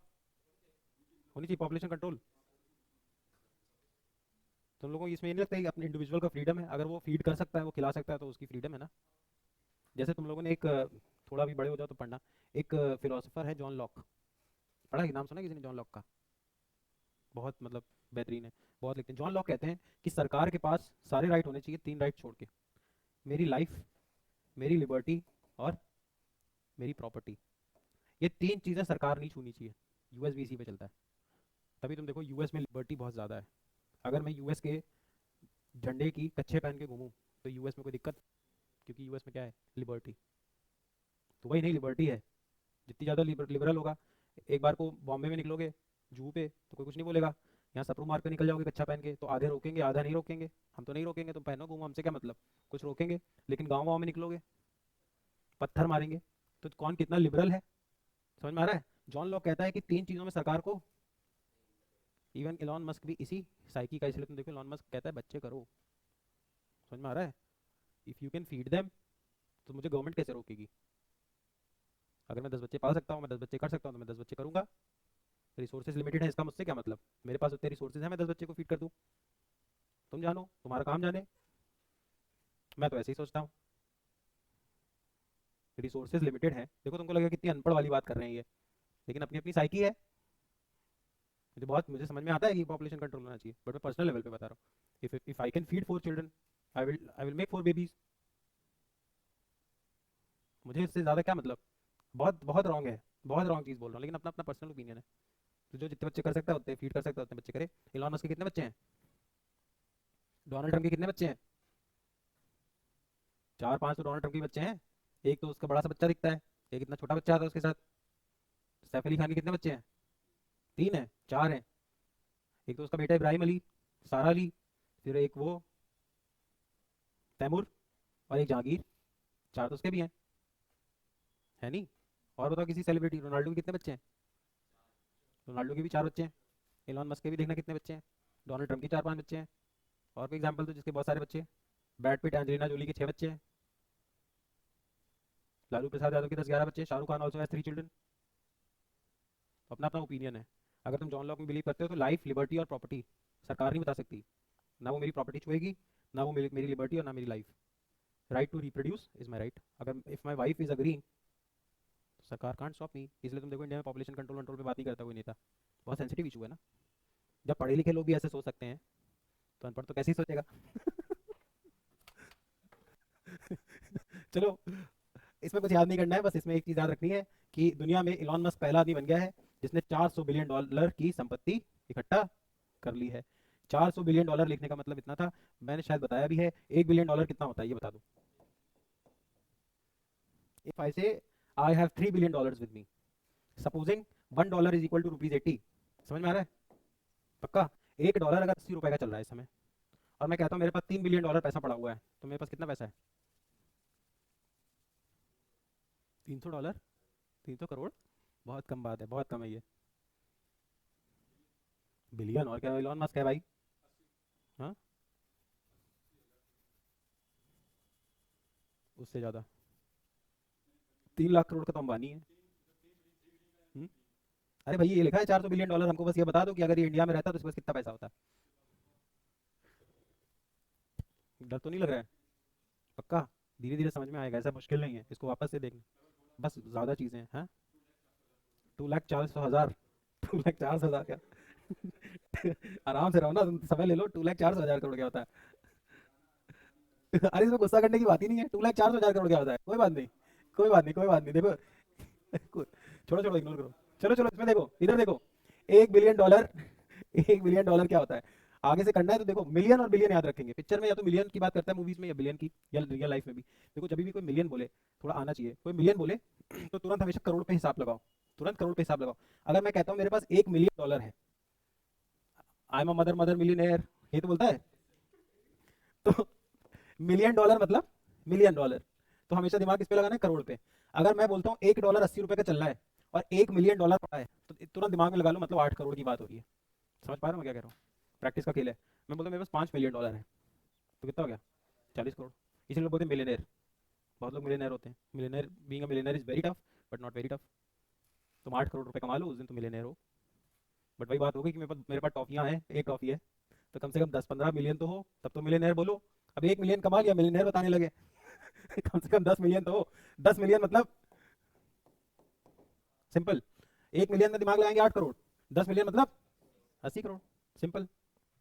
अब कोई बोले 100 मिलियन डॉलर का आदमी हूँ, 800 करोड़ का आदमी है, समझ में आ रहा है? मिलियन, मिलियन में मतलब फिगर लगा देंगे किसकी, करोड़ की। 4 मिलियन डॉलर बोला तो सीधे 32 करोड़ आंसर बोल दिया। लेकिन हाँ दिमाग लगाएंगे, डॉलर पूछेंगे कितने का चल रहा है, अभी डॉलर 70 का हो जाएगा अगर, तो ये फिगर 7 हो जाएगी। इसलिए तुम देखो लोग डॉलर को भी रखते हैं अपने पास, बैठे बैठे बढ़ गया ना, सोना बढ़ता घटता है।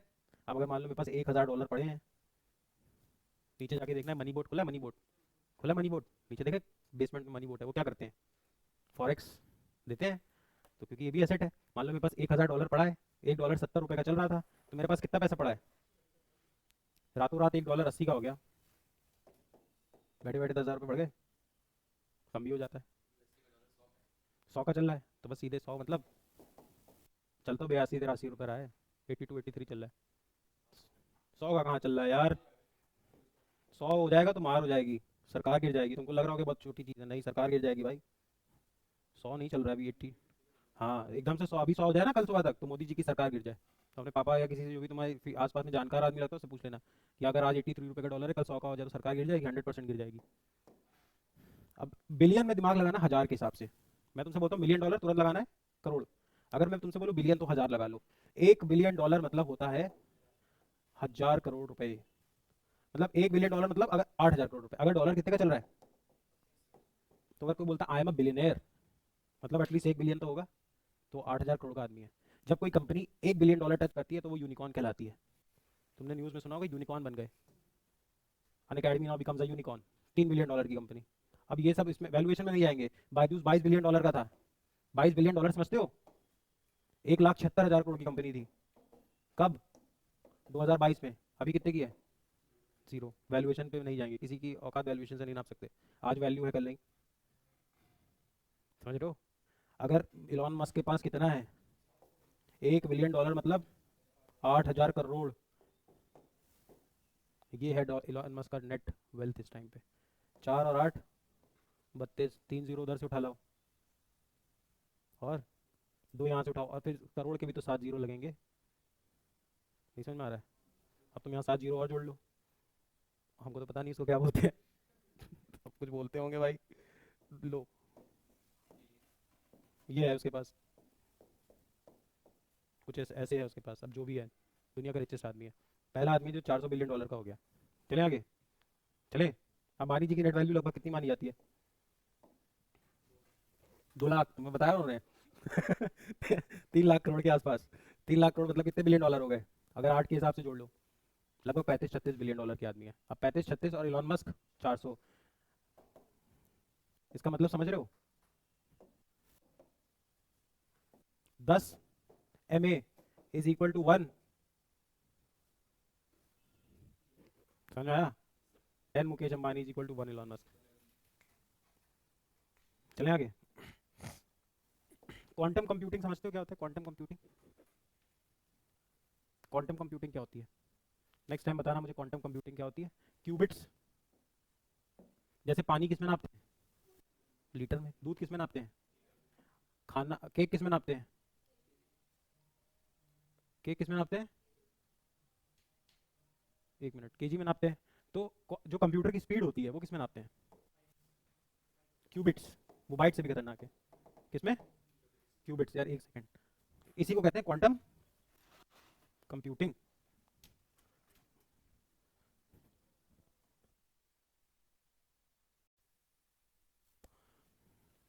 ठीक है, ये तुम्हारा होमवर्क क्या है, क्वांटम कंप्यूटिंग। मैं किसी को भी उठा लूंगा, आपको भी उठा लूंगा, मतलब यहाँ खड़ा कर लूंगा, क्वांटम कंप्यूटिंग पूछना। हंसने की क्या बात है यार, क्वांटम कंप्यूटिंग, तुम मुझसे भी इतना मजाक कर सकते हो। क्वांटम कंप्यूटिंग क्या होती है मुझे नेक्स्ट क्लास में लेमैन की, आम आदमी की भाषा में समझाना है। कंप्यूटर की स्पीड किस में लगती है, क्यूबिट्स, क्यूबिट्स, ठीक है। अभी देखो फिर वही आ गया दिसंबर में, डिजास्टर मैनेजमेंट एक्ट बिल, क्योंकि दिसंबर था। अब ये सेम अगर जब हम फरवरी पढ़ेंगे, मार्च में हम फरवरी पढ़ेंगे, फिर खूब सारे ऐसे आएंगे, क्योंकि कौन सा सेशन होगा, budget budget budget budget budget होगा। अब देखो, ये मैंने बताया भी हुआ है शायद, बस एक ही समझ लो, डिजास्टर का मतलब कुछ भी हो सकता है। डिजास्टर मैनेजमेंट एक्ट 2005 से सुनामी और लैंडस्लाइड और अर्थक्वेक, ये सब क्या है, डिजास्टर। अगर कोई बड़ी बीमारी हो जाए तो वो भी क्या है, डिजास्टर। जब कोरोना में मोदी जी ने लॉकडाउन लगाया था, तो मोदी जी ने इसी कानून की हेल्प लेके लगाया था। कि 24 मार्च 2020 के बाद संपूर्ण लॉकडाउन, क्योंकि इस कानून में प्राइम मिनिस्टर मतलब गवर्नमेंट के पास वो पावर थी कि अगर कोई ऐसी बीमारी फैल जाए तो आप लॉकडाउन लगा सकते हो। समझ में आ रहा है? पक्का? क्योंकि उससे पहले इंडिया में लॉकडाउन लगा था 1897 में। कब लगा था? पूरे इंडिया में नहीं लगा था। पुणे, पुणे सुना है? पुणे, पुणे में लग गया था, क्योंकि पुणे के पास एक बीमारी फैल गई थी। इस बीमारी का नाम homework, plague, plague, P for Pune, P for plague. जो तुमने सुना होगा, बाल गंगाधर तिलक सबसे पहले जेल क्यों गए थे? क्योंकि बाल गंगाधर, जिस कमिश्नर ने यहाँ पे लॉकडाउन लगाया था, बाल गंगाधर तिलक ने उसके बारे में गलत गलत लिख दिया था। तो अब सेडिशन का, सेडिशन क्या होता है? देशद्रोह। देशद्रोह क्या होता है? सेडिशन। तो उन पर देशद्रोह का मुकदमा चला था, क्यों? देखो हुआ क्या था, जब 1897 में ये लगा लॉकडाउन, तो Tilak was a lawyer I guess, या बहुत नहीं तो पढ़े लिखे आदमी तो थे। तिलक जी ने एक अखबार में, उस समय अखबारी सोशल मीडिया था, अखबार में सरकार की बुराई की कि यार ये तो गलत हुआ, ऐसे लॉकडाउन लगा दिया, उसमें इतने लोगों को खाना नहीं मिल रहा। जब अभी इतनी टेक्नोलॉजी आने के बाद लोग भूखे मर गए, मर नहीं गए? कितने लोग घर नहीं जा पाए थे जब सोनू सूद फेमस हो गए थे? सोनू सूद इसी में तो फेमस हो गए थे, इंडिया की पसंद। तो इस समय बड़ी दिक्कत हुई। तो Tilak was a social activist, सामाजिक आदमी थे। तो तिलक जी ने एक अखबार में लिखा, केसरी अपने किसी अखबार में, देखो मुझे अखबार का नाम एग्जैक्टली नहीं याद है, तो मैं गलत बताऊँ तो माफ कर देना। अब तिलक जी ने इस अखबार में लिखा सरकार के खिलाफ कि सरकार ने लॉकडाउन तो लगा दिया, लेकिन कोई तैयारी नहीं थी, वो अभी भी हमने देखी, कितने लोग मर गए, ये वो। अब उस समय सोशल मीडिया तो था नहीं, तो लोग अखबार में ही पढ़ के वो होते थे एक्साइट, इसलिए तुम देखो अखबार ग्रुप में पढ़ने का कल्चर था। गाँव में सब पढ़े लिखे नहीं थे, तो एक आदमी होता था पढ़ा लिखा, वो गाँव में अखबार आता था, वो पढ़ता था, वो सबको समझाता था। जैसे मैं तुमको अभी करंट अफेयर समझा रहा हूँ, अब तुम पूछ तो रहे नहीं हो कि सच है कि नहीं, तो हम आगे तुमको बता रहे हैं, यही चलता था पहले, तो लोग समझाते थे। अब उसमें दो भाई थे चापेकर, उनका सरनेम था क्या? चापेकर। जो लोग कर होते हैं वो महाराष्ट्र के ब्राह्मण्स कहलाते हैं। तेंदुलकर, लता मंगेशकर, मांजरेकर, महाराष्ट्र में के ए आर लगा है तो आखिरी में उर्मिला मातोंडकर, कर मतलब ब्राह्मण्स। जैसे जी लगा होता है अगर, तो बंगाली ब्राह्मण मोस्टली, बैनर्जी, चैटर्जी, मुखर्जी। समझ में आ रहा है? ऐसे ही जो कर होते हैं, चापेकर, तेंदुलकर, मंगेशकर, मांजरेकर, है ना, कर आर ऑल्सो मराठी ब्राह्मण्स। बस ये बता रहा हूँ मैं, इसमें कुछ कास्टिस्ट नहीं बता रहा हूँ मैं तुमको, सिर्फ एक बता रहा हूँ, कभी कर पढ़ो तो समझ जाओ। तो चापेकर ब्रदर्स थे दो, इन्होंने भी कहीं सुनी तिलक जी की कहानी कि यार सरकार ने ऐसे ऐसे किया, अब इन दोनों की सटक गई। ये दोनों गए, उन्होंने पुणे के कमिश्नर को शूट कर दिया, उस वजह से ये दोनों क्या हो गए? अरेस्ट। अब जब दोनों अरेस्ट हो गए, तो इन्होंने, इनसे पूछा गया, जज ने पूछा क्या, क्यों मारा? तो उन्होंने कहा कि गलत हो रहा था। तो गलत हो रहा तो कैसे पता चला? सर हमने अखबार में पढ़ा। वो लेख लिखा किसने? बीजीटी, बाल गंगाधर, बॉर्डर गावस्कर ट्रॉफी नहीं, बीजीटी, बाल गंगाधर तिलक। किसने लिखा वो लेख? बीजीटी। तो बीजीटी को पकड़ के लाओ, इसलिए बीजीटी की सबसे पहली अरेस्ट हुई। यहां से बाल गंगाधर तिलक का पॉलिटिकल करियर स्टार्ट होगा अच्छे से। जैसे राम जेठमलानी फेमस हुए जब उन्होंने हाजी मस्तान का केस ले लिया। Haji Mastan was a terrorist, वैसे टेररिस्ट बोल रहा हूँ, डाउट टाइप के थे वो। देखिए once upon a time in Mumbai, उसमें अजय देवगन का रोल कौन प्ले, अजय देवगन किसका रोल प्ले कर रहे हैं? हाजी मस्तान। दाऊद इब्राहिम वॉज अ गुरगा ऑफ हाजी मस्तान। समझ में आ रहा है? हाजी मस्तान ओजी है, हाजी मस्तान ओजी है, तब का गैंगस्टर है जो गैंगस्टर नहीं थे। समझ में आ रहा है? अब देखो मैं बता क्या रहा था, बाल गंगाधर तिलक, चापेकर ब्रदर्स, और मैंने तुमको ये बताया डिजास्टर मैनेजमेंट एक्ट से क्या लगता है? लॉकडाउन। कल को आगे लॉकडाउन लगे तो कौन से कानून से लगेगा? Disaster management act. जैसे इंडिया में अभी जो, अभी लास्ट ईयर ही ऐड हुआ है, उससे पहले इंडिया में अगर किसी बिल्डिंग में आग लग जाती थी, तो जो पीड़ित होते थे, तो पीड़ितों को कुछ मुआवजा नहीं मिलता था। मुआवजा मतलब कंपनसेशन। जैसे डिजास्टर मैनेजमेंट एक्ट में लिखा है कि अगर कोई आदमी किसी डिजास्टर से मर जाएगा, अगर कोई आदमी किसी डिजास्टर से मर जाएगा, तो सरकार उसको क्या करेगी? कंपनसेट करती है। उत्तराखंड वगैरह में देखो, अमरनाथ यात्रा जा रही थी, भूस्खलन हो गया, लैंडस्लाइड हो गई, 50 लोग मारे गए, सरकार ने कहा 2-2 लाख रुपए सबको देंगे, इस कानून की वजह से। समझ में आ रहा है? अब देखो इंडिया में लास्ट ईयर तक अगर तुम आग से जल के मर जाओ, तो सरकार उसको डिजास्टर नहीं मानती थी। अब डिजास्टर नहीं मानती तो मुआवजा नहीं मिलता था। समझ में आ रहा है? तो अब जैसे कोई नई बीमारी आई, कोई नया डिजास्टर आया, फिर लास्ट ईयर इसमें ऐड किया गया था क्या? फायर। समझ में आ रहा है? ऐसे तुम बड़े वकील भी बन सकते हो। अब तुम कोई लूप होल ढूंढ लो, अगर तुम इस पे काम कर रहे हो, इसको पढ़ रहे हो, तो तुम इसमें देखो यार फायर तो है ही नहीं, फायर से तो बहुत लोग मर जाते हैं। समझ में आ रहा है? कोई नया डिजास्टर ढूंढ लो है। कोरोना से मिलता, मिलता बिल्कुल मिलता, मिलना चाहिए भी था, लेकिन कितने मर रहे थे? कुछ चीज़ें तो गवर्नमेंट के कंट्रोल के बाहर चली गई थी ना। अब उस केस में नहीं मिला फिर, कुछ लोगों, कुछ लॉबी में मिला भी, लॉयर लॉबी में मिला, लॉयर्स मर के उनको 1-1 2-2 लाख रुपए लॉयर लॉबी ने दिया भी, बहुत लोगों ने दिया, लेकिन मर भी तो कितने हैं? कोरोना बहुत अलग चीज़ हो गई थी ना। बाकी डिजास्टर में मिलता है, बिल्कुल मिलता है। तुम देखो किसी, तुमने सुना होगा उस डिजास्टर में मर गए तो मिल गया, बस वहाँ गिर गई तो मिल गया, नहीं मिलता है? मिलता ही है पैसा, लेकिन यार वो 50 और 1 लाख से क्या होगा? लेकिन इसमें इंडिया की गलती नहीं है, पॉपुलेशन बहुत है इंडिया में। अब अगर वही बात है ना जो मैंने तुमसे बोला 10 बच्चे करो, अब अगर तुम अफोर्ड नहीं कर सकते हो, तो अभी आप मान लो तुम्हारे पास बजट था कि मैं आज वीकेंड पे अपने बच्चों पे 10,000 रुपये खर्च करूंगा।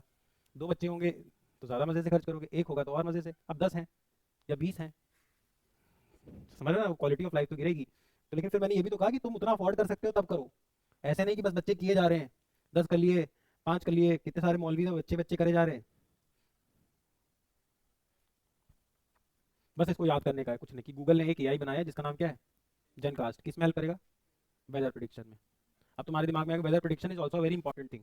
जो अगले बताते हैं इस सेंचुरी में जो बड़े बिलियनर्स बनेंगे वो वही बनेंगे जो ग्रीन टेक्नोलॉजी पे काम करेंगे, जो वेदर पे काम करेंगे, क्योंकि ये ऐसी चीज़ें हैं जो अर्थ को दिक्कत में डाल रही हैं। अब जैसे कोई किसान है, अगर उसको पहले पता चल जाए ओले गिरेंगे तो कितनी बढ़िया बात है। होता है ना कई बार एक्सेस बारिश हो गई, जैसे हमने आज ही मान लो आलू किया, अब हमने आलू में आज पानी डलाया, आलू में हमने पानी लगवाया, कल बारिश हो गई, तो समझ लो ना। तो अगर मुझे पता होता कल बारिश होगी तो मैं आज पानी नहीं डालता। इसीलिए तो बोलते हैं भारत में कृषि एक जुआ है, agriculture in India is a gamble, क्योंकि वो करता है लेकिन उसको पता नहीं होता है।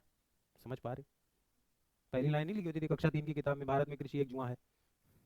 नहीं अब तुमको क्लास थर्ड याद कैसे होगा, पहले तो मुझे ये नहीं समझ आ रहा है। चलो आगे। ये कुछ नहीं है, मोदी जी ने कुंभ, अच्छा कुंभ बताओ ये इस बार कौन सा कुंभ हो रहा है, महाकुंभ, अर्ध कुंभ और पूर्ण कुंभ में अंतर बता दो। जल्दी बताओ जल्दी बताओ, अर्ध कुंभ, महाकुंभ और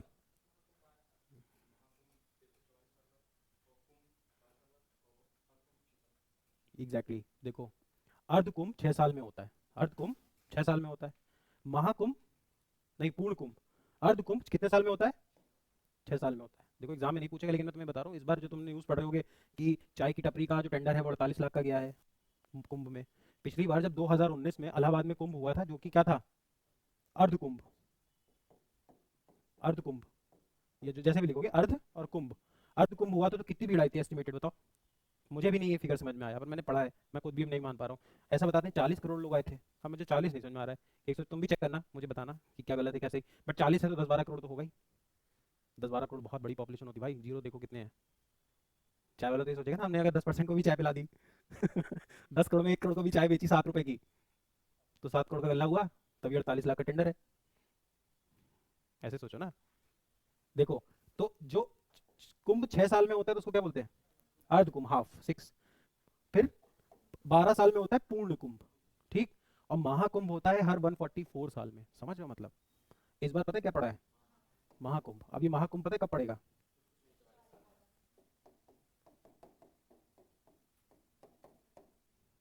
2169, और हो तब भी रहा होगा क्योंकि इतनी सदियों से कुंभ होता आ रहा है, 150 साल बाद अब कुंभ होगा महाकुंभ। तो इस बार क्या है, तो जा सकना तो चले जाना, अगर जा पाना तो। ऐसा कुछ होता नहीं, स्पिरिचुअल और रिलीजियस में अंतर अभी बताया। मैं सिर्फ हिंदू धर्म के अगेंस्ट नहीं बोल रहा हूँ, सारे धर्म में होता है। अगर इस्लाम है वो भी देखो, मैं कुछ बोलूंगा ही नहीं किसी पता नहीं क्या हो जाए भाई, मैं तो तुमको सिखाने के लिए बोलता हूँ। चलो आगे। तो मोदी जी ने एक एआई पावर क्या लॉन्च किया है, कुंभ सालिया। इसका प्लीज स्पेलिंग देख लेना, मुझे लग रहा है गलत हो गया है, प्लीज स्पेलिंग देख लेना। किसके लिए किया है, मल्टीलिंगुअल मतलब अलग अलग भाषा। क्योंकि आप देखो ना, मान लो अगर मैं स्पेन में रहता हूँ और मेरे पास जनरेशनल वेल्थ है, तो ये ऐसी चीज़ है ना 144 साल में होगी। तुमको कुंभ इतना एक्साइट नहीं करेगा कि तुम्हारे तो 200 किलोमीटर पे हो रहा है, लेकिन अगर मैं तुमको बताऊँ स्पेन में कोई चीज़ हो रही है जो 144 साल में एक बार होती है, जिसमें 10-10 करोड़ आदमी आता है, तो बहुत निकलेंगे टूरिस्ट, फॉरनर्स भी बहुत आएंगे। तुम इलाहाबाद जाके देखो बहुत फॉरनर्स आएंगे। अरे भाई जिसके पास जनरेशनल वेल्थ है, अगर मेरे को ब्याज पे ही आ जाता है महीने का 1 करोड़ रुपए, तो मैं तो दुनिया घूमूंगा ना। और मैं क्या करूंगा, अनलेस मुझे इलॉन मस्क नहीं बनना। तो ऐसे बहुत लोग हैं दुनिया में, तो ऐसे टूरिस्ट आएंगे। अब टूरिस्ट आया, तुमने उसको ठग ठगा लिया, तो ऐसा ही क्या लॉन्च कर दिया मल्टीलिंगुअल, तो क्या कर देगा, ट्रांसलेट। कई जगह से आएंगे ना लोग, स्पेनिश भी आएंगे, पोर्चुगीज भी आएंगे। फॉरनर मतलब सिर्फ इंग्लिश बोलने वाला नहीं होता है, ब्राजीलियन भी होता है, पोर्चुगीज भी होता है, स्पेनिश भी होता है, फ्रेंच भी होता है। और फ्रेंच तो इंग्लिश से बहुत चिढ़ते हैं, तो पता होगा फ्रांस का आदमी इंग्लिश से बहुत चिढ़ता है, क्योंकि जैसे इंडिया पाकिस्तान चलता है वैसे फ्रेंच और ब्रिटिश चलता है, फ्रेंच वर्सेस इंग्लिश हमेशा चलता है। फ्रेंच अपने कल्चर को सुपीरियर मानता है ये क्या है, ठीक है। एक होता है देखो इंटरनेशनल स्पेस स्टेशन। अगर मान लो मुझे, मैं सुनीता विलियम हूँ, मैं कौन हूँ, सुनीता विलियम। सुनीता विलियम कौन थी, जो नासा ने काम भेजी थी स्पेस में। अगर मुझे स्पेस में जाना है तो मैं, मुझे स्पेस में कोई रुकने की जगह होनी चाहिए। मान लो मुझे कानपुर जाना है, कानपुर छोड़ो, कानपुर पास है, मुझे केरला जाना है, और तुम मुझसे बोल दो होटल वोटल नहीं मिलेगा, या कोई रहने की जगह ही नहीं मिलेगी रुकने की, तो मुझे दिक्कत होगा। Same goes for space. अगर स्पेस में मेरे पास कोई ऐसा स्टेशन नहीं होगा जहाँ पे मैं रुक के रेस्ट कर सकूँ, तो मैं स्पेस जा पाऊंगा। स्पेस 1 घंटे का तो खेल है नहीं कि गए और लौटा है, क्योंकि ये लोग तो स्पेस में लंबा टाइम रहते हैं ना, 190 दिन, 180 दिन, 217 दिन। पढ़ते होगे अखबार में कि 200 दिन से स्पेस में। तो स्पेस में रहने के लिए कोई स्पेस स्टेशन चाहिए ना, इसको क्या बोलते हैं? Space station. भाई वो कुछ खाएगा? अब हाँ, ऐसे बर्गर वर्गर नहीं खा पाएगा, ग्रेविटेशन है वो, जो भी उनकी साइंस होती होगी साइंटिस्ट की, पर वहाँ वो रहेगा। तो रहने के लिए स्पेस स्टेशन बनते हैं।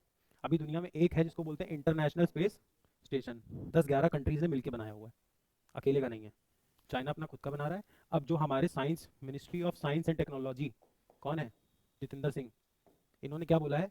इंडिया अपना खुद का एक बनाएगा, भारत अंतरिक्ष स्टेशन। अब हमारा खुद का क्या होगा? Space station by 2035। अब जिस दिन स्पेस स्टेशन हो जाएगा उस दिन हम मून पे भी चले जाएंगे, फिर तो हम और कुछ चीज़ें कर लेंगे ना, स्पेस एक्सप्लोर भी ज़्यादा करेंगे। इसीलिए ये बोल रहे हैं, और 2040 मैं किसी इंडियन को कहाँ पहुँचा दूंगा? मून पे। First person to go on moon, Neil Armstrong in the year 1963। सोचो यूएस ने 1963 में जो चीज़ अचीव कर ली, वो सर बता रहे हैं 2040 में कर लेंगे हम। और जिस मिशन से यूएस गया था कहाँ? मून पे, उसको बोलते हैं Apollo. Neil Armstrong and Edwin Aldrin, ये दो लोग गए थे दुनिया में पहली बार कहाँ? मून पे। स्पेस में जाने वाला पहला आदमी यूरी गैगरिन। देखो 1945 के बाद यूएसए और यूएसएसआर में लड़ाई चल रही थी। लड़ाई डायरेक्ट हो नहीं सकती थी क्योंकि बोथ हैड न्यूक्लियर बॉम्ब्स, तो लड़ाई हो नहीं सकती थी। अब जब मुझे पता है मेरे पास भी गन, तुम्हारे पास भी गन, पर हम दोनों एक दूसरे से गुस्सा करते हैं, तो हम कोल्ड वॉर करेंगे। मैं इनको बोलूंगा, तुम इनको बोलोगे, यही सब करेंगे। मैं ज़्यादा फैंसी चीज़ खरीदूंगा, जैसे कि मान लो मैं कोई गाड़ी खरीदूंगा, फिर तुम और बड़ी गाड़ी खरीदोगे। मैं कोई वॉच खरीदूंगा, तुम और बड़ी वॉच खरीदोगे, कोल्ड वॉर करोगे। यूएस और यूएसएसआर में भी यही चलता था। जेम्स बॉन्ड की मूवीज में देखो, हमेशा यूएसएसआर विलन रहेगा, ये स्पाई करेगा इनको, क्योंकि उस टाइम जेम्स बॉन्ड चलता था। तो रशिया पहला कंट्री बना, यूएसएसआर दुनिया का पहला कंट्री बना, ने आदमी कहाँ भेज दिया? स्पेस में। और जिस शटल से भेजा, उस शटल का नाम था स्पुतनिक। तो जब उस टाइम पे अमेरिका के प्रेसिडेंट थे, उन्होंने बोला कि ठीक है तुम लोग चिंता मत करो, यूएस निवासियों, यूएस रेजिडेंट्स चिंता मत करिए, अगर आज यूएसएसआर स्पेस गया है, मैं बहुत जल्दी आपको कहाँ ले जाऊंगा? मून पे। इसलिए अमेरिका पहला कंट्री बना जो मून पे गया। सिर्फ दोनों अपने क्या लड़ा रहे थे? ईगो। इसीलिए देखो जब वैक्सीन बनी, कोरोना की वैक्सीन मिल नहीं रही थी, कोई बना नहीं पा रहा था, रशिया ने बोला हमने सबसे पहले बनाई, इसीलिए रशिया ने अपनी वैक्सीन का नाम क्या रखा? स्पुतनिक। ये बताने के लिए कि देखो स्पेस भी पहले मैं ही गया था, वैक्सीन भी पहले मैंने ही बनाया है। उनने आज भी कोल्ड वॉर चलता है। चले आगे। अब देखो इसके बाद ये इंपॉर्टेंट है, ट्रैवल एंड टूरिज्म इंडेक्स आता है। इंडेक्स मतलब रैंकिंग, इंडेक्स मतलब रैंकिंग। दुनिया में एक ऑर्गेनाइजेशन है, world economic forum. World economic forum, इसका हेडक्वार्टर कहाँ है? डेवोस, स्विट्जरलैंड में। स्विट्जरलैंड में एक शहर है डेवोस, इंडिया में एक शहर है लखनऊ, ऐसे स्विट्जरलैंड में एक शहर है। डेवोस में वर्ल्ड इकोनॉमिक फोरम की क्या है? ऑफिस। वर्ल्ड इकोनॉमिक फोरम हर साल एक रैंक बनाता है, रैंक में अलग अलग कंट्रीज को रैंकिंग देता है कि कौन सी कंट्री किसमें अच्छी है ट्रैवल और टूरिज्म में। रैंक 1 पे कौन है इस बार? यूएस। इंडिया की रैंक क्या है? नहीं, 39। हर 2 साल में आता है, समझ में आ रहा है? 2023 में आना था, अभी 24 में आया। ये कब का है? अभी पुराना रैंक क्या है? 54। करंट रैंक क्या है? 39। रैंक 1 किसकी है? यूएस की। समझ में आया? ट्रैवल एंड टूरिज्म इंडेक्स याद क्या करना है? The travel and tourism index is released by world economic forum, situated in Davos, Switzerland. US is ranked 1 while India is ranked 39 out of 119 countries. Out of 119 भाई, क्या यार तुम्हारे सामने लिखा हुआ है तुम। चलो आगे। अब देखो इंडिया में सबसे बड़ा नेशनल हाईवे कौन सा है? गुड। NH44। NH44 किसको करेक्ट करता है? अबे यार ये फाइल कहाँ गई? कश्मीर।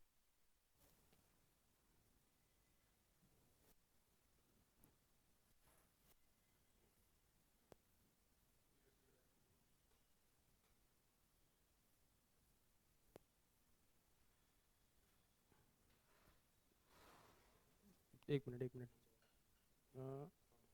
ये पड़ा, हाँ ठीक, थैंक यू। इंडिया में सबसे बड़ा नेशनल हाईवे कौन सा है? हम्म NH44 किसको कनेक्ट करता है? कश्मीर से कन्याकुमारी। हम्म हाँ, कश्मीर से कन्याकुमारी। कश्मीर से कन्याकुमारी। ये क्या है? Longest national highway. अब नेशनल हाईवे क्या सीधा एनीवे डोर टाइप तो है नहीं कि उड़ के आ गया, अलग अलग शहरों से पास होगा। ये कहाँ से पास होता है? नागपुर। अब नागपुर में जो ये नेशनल हाईवे बना है, यहाँ पे क्या यूज हो रहा है? बायो बिट्यूमन। डरना नहीं है, बायो बिट्यूमन। क्यों? अब देखो इस समय क्या होता है, हम लोगों को ज्यादा ज्यादा क्या करना है? रिसाइकल, ग्रीन, तो ऐसी चीजें बनानी जो वापस से यूज हो सके। अब देखो जो क्रूड ऑयल होता है, क्रूड ऑयल जो जमीन से निकलता है, कच्चा तेल, कच्चा तेल जो होता है 6 क्लास की साइंस में पढ़ा होगा, प्रोसेस होता है फ्रैक्शनल डिस्टिलेशन। फ्रैक्शनल डिस्टिलेशन में तुम कच्चे तेल को पेट्रोल, डीजल, वैसलीन सब में बांट लेते हो, होता है ना? नहीं होता है? फ्रैक्शनल डिस्टिलेशन में तुम कच्चे तेल को अलग अलग लेयर्स में निकालते हो, petrol, diesel, Vaseline, oil and gas, natural gas सब में आ जाता था। अब क्या होता है, जो क्रूड ऑयल होता है इसकी जो प्रोसेसिंग होती है फ्रैक्शनल डिस्टिलेशन में, तो इसमें एक वेस्ट प्रोडक्ट निकलता है बायो बिट्यूमन। बायो बिट्यूमन का यूज़ करके हम रोड बनाने लगे, which is a good thing, pollution कम होगा, वेस्ट ही तो यूज़ कर लिया, वेस्ट से वेल्थ बना दी, वेस्ट से वेल्थ बना दी। जैसे अभी सूरत में एक रोड बनी है जिसमें स्टील का स्लैग यूज हुआ है, जो स्टील जब प्रोसेस होती है, स्टील जब प्रोसेस होती है तो वेस्ट निकलता है, उसको बोलते हैं स्टील स्लैग, उससे क्या बना दी, रोड। इसीलिए तो बोल रहे हैं जो 21st सेंचुरी के बड़े एंटरप्रेन्योर्स होंगे, आज से 40 साल पहले इलॉन मस्क को कोई जानता था? नहीं। तो आज से 40 साल बाद का भी कोई इलॉन मस्क होगा? पता तो है नहीं कौन। इसीलिए कह रहे हैं वही लोग होंगे जो किस पे फोकस करेंगे, ऐसी टेक्नोलॉजीज पे, क्योंकि अर्थ का साइज लिमिटेड है, हमारी वांट्स अनलिमिटेड हैं, किसी को 10 बच्चे भी करने हैं, तो कौन ज़्यादा आगे चलेगा? जो रिड्यूस, रीयूज एंड रिसाइकिल करेगा। समझ में आ रहा है? कोई ऐसी टेक्नोलॉजी जहाँ पे वेस्ट कम हो, जहाँ वेस्ट से क्या बने, वेल्थ, वेस्ट टू वेल्थ। अब ये कहाँ यूज हुआ है? National highway 44। याद करने वाली चीज क्या है? India longest national highway is in from Kashmir to Kanyakumari, passes through, यहाँ पे क्या यूज हुआ? बायो बिट्यूमन। बायो बिट्यूमन क्या है? A waste that is produce after fractional distillation of crude oil, कच्चा तेल। अच्छा बताओ, इंडिया में तेल होता है? उस लेवल पे होता है? तो अंबानी जी इतने अमीर कैसे हैं? मेन अंबानी जी का जो पैसा है वो कहाँ से आ रहा है? देखो, मुझे वो रील वाला टकला था बनना जो बताता है एक हमारी फैमिली है देश में, वैसा नहीं है, ये सभी को पता है। अंबानी जी की यहाँ पे एक वो लगी है ना फैक्ट्री, कहाँ लगी है? दहेज में। कहाँ लगी है? अभी जहाँ पे अनंत अंबानी भी गया हुआ था, जामनगर। जामनगर में तो धंधा है अंबानी जी का, तो जामनगर में उनकी क्या लगी है? फ्रैक्शनल डिस्टिलेशन लगा है। यूएई और दुबई देखो, यहीं पे तो है सब। यहाँ से कच्चा तेल आता है, यहाँ रिफाइन होता है, petrol, diesel, natural gas, Vaseline सब में बढ़ जाता है, उससे कुछ कॉस्मेटिक बनती है, और नहीं तो यही तेल रिफाइन होकर क्या हो जाता है? Import. Import based export, import based export. क्यों? देखो, ये कच्चा तेल इंपोर्ट किया, इंपोर्ट अंदर, अंदर लाने से पहले ही क्या कर दिया? एक्सपोर्ट। इंपोर्ट बेस्ड एक्सपोर्ट ये तो करते हैं अंबानी जी। अंबानी जी कच्चा तेल थोड़ी निकालते हैं, कच्चा तेल तो शेख निकालते हैं, उस कच्चे तेल को फ्रैक्शनल डिस्टिलेशन कर देते हैं। समझ में आ रहा है? तभी तो रिलायंस का इतना नेचुरल गैस है, रिलायंस के पास इतना पेट्रोल डीजल का रिजर्व है। समझ में आ रहा है? प्लेन में क्या डलता है? जो एरोप्लेन में उड़ते हैं उसमें पेट्रोल डलती है कि डीजल की सीएनजी? कैसा पेट्रोल? एविएशन टरबाइन फ्यूल, जो प्लेन में डलती है उसको बोलते हैं एविएशन टरबाइन फ्यूल। अंबानी जी का इस पे बहुत बड़ा नेटवर्क है, एटीएफ पे, जो प्लेनों में जो पड़ती है फ्यूल, एटीएफ, वो भी ये फ्रैक्शनल डिस्टिलेशन से ही आती है। प्लेन में क्या डलती है? एटीएफ। हाई लेवल वाला पेट्रोल नहीं, पर ट्राई करो, ये अच्छी चीज़ है, ये नहीं बोलना हाई लेवल वाली petrol, ETF, aviation turbine fuel. ठीक है, आगे चले, ऊपर वाले में कुछ करने का नहीं है, चलो, ये इंपॉर्टेंट है, इसको तो पहले निपटाते हैं, इंपॉर्टेंट ये। बस ये समझ लो, अभी तक 5th से 8th तक के बच्चे पास किए जाते थे या फेल? पास, जबरदस्ती पास। लेकिन आजकल तुम देख ही रहे हो कैसी जनरेशन आ रही है, वो सब जनरेशन बोलती है, मेरे पापा मुझे बेवकूफ़ बोलेंगे, है ना, मैं आगे बच्चों को बोलूंगा, लेकिन जनरली जो अभी जनरेशन आ रही है उसका अटेंशन स्पैन बहुत कम है, बहुत कम है, लिटरली बहुत कम है। पता नहीं डिस्ट्रैक्टेड है कि क्या है, नहीं पता। तो सरकार को भी देखो ये चीज़ समझ में तो आ रही है। अब सरकार ने पॉलिसी जो थी ना कि 5th से 8th तक फेल नहीं होगे, उसको खत्म कर दिया। अब तुम 5th क्लास में फेल किए जा सकते हो, 8th क्लास में फेल किए जा सकते हो, अभी बीच में नहीं किए जा सकते थे। समझ में आ रहा है? ये छोड़ो, ये इंपॉर्टेंट है। इंडिया में एक रिपोर्ट आती है जिसका नाम है Indian state of forest report. ठीक, नेक्स्ट कब आएगी? नेक्स्ट कब आएगी? 25 में। ये रिपोर्ट कैसी होती है? बाय एनुअल, बाय एनुअल और बाय एनुअल में अंतर क्या होता है? बाय एनुअल, एनुअल मतलब सालाना, बाय मतलब हाफ, साल में 2 बार, उसको बोलते हैं बाय एनुअल।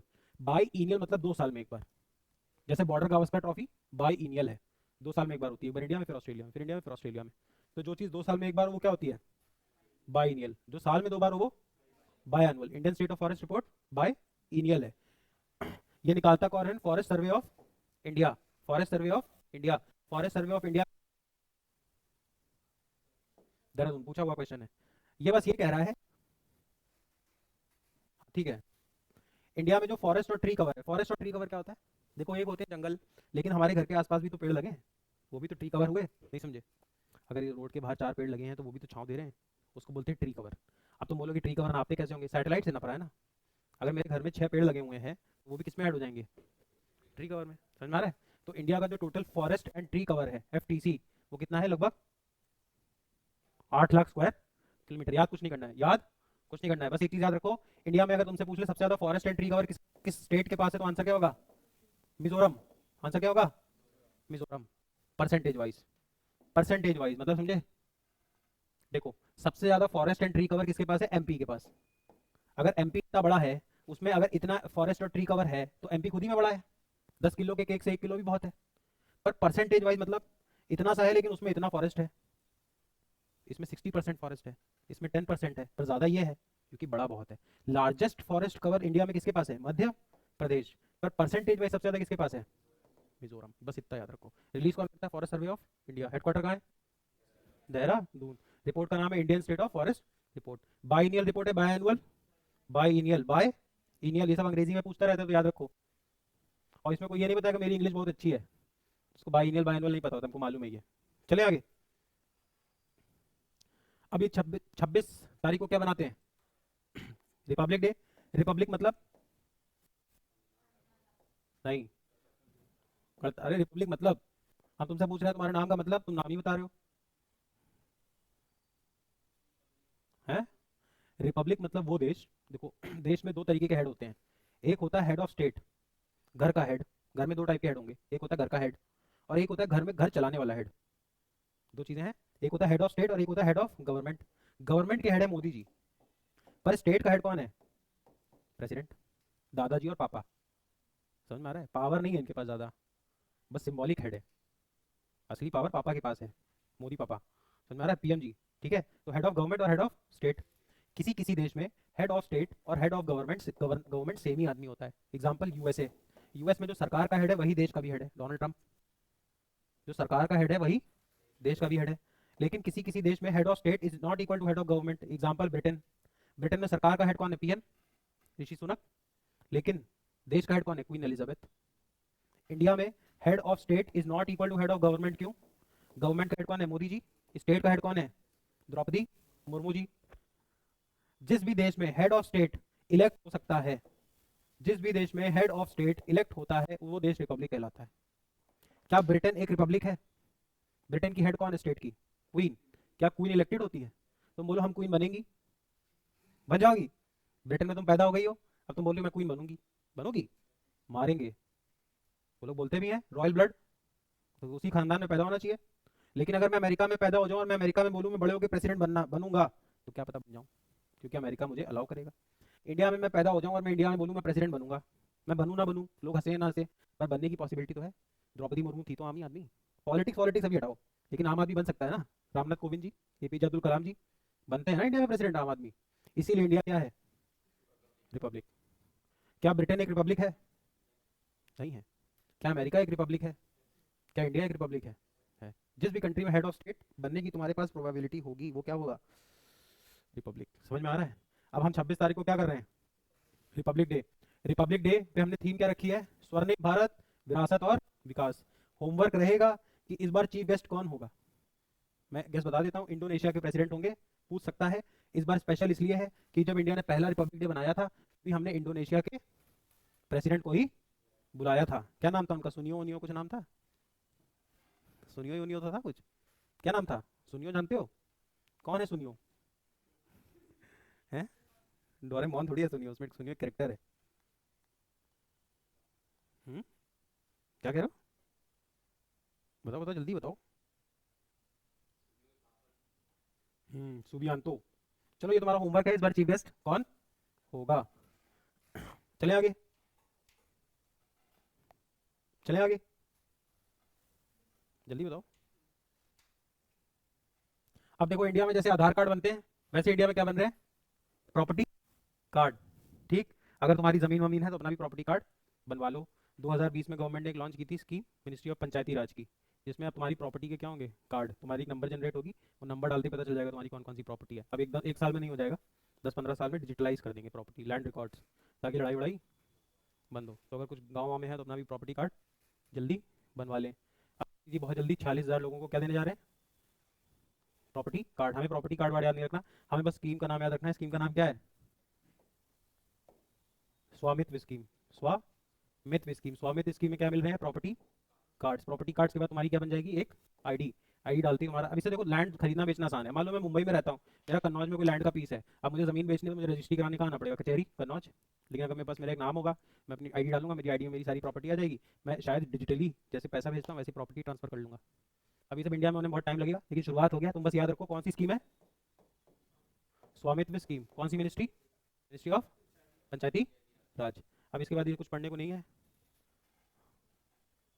ये तो बेकार सी न्यूज़ है, बस ये इसमें ये बताना चाह रहा है कि इस बार औरतों ने वोट ज़्यादा डाला है आदमियों से। चलो ठीक है, यहाँ से याद रखना, आगे नेक्स्ट क्लास में यहाँ से करेंगे। टाइम कितना हो रहा है, 30 हो गया है। बाय।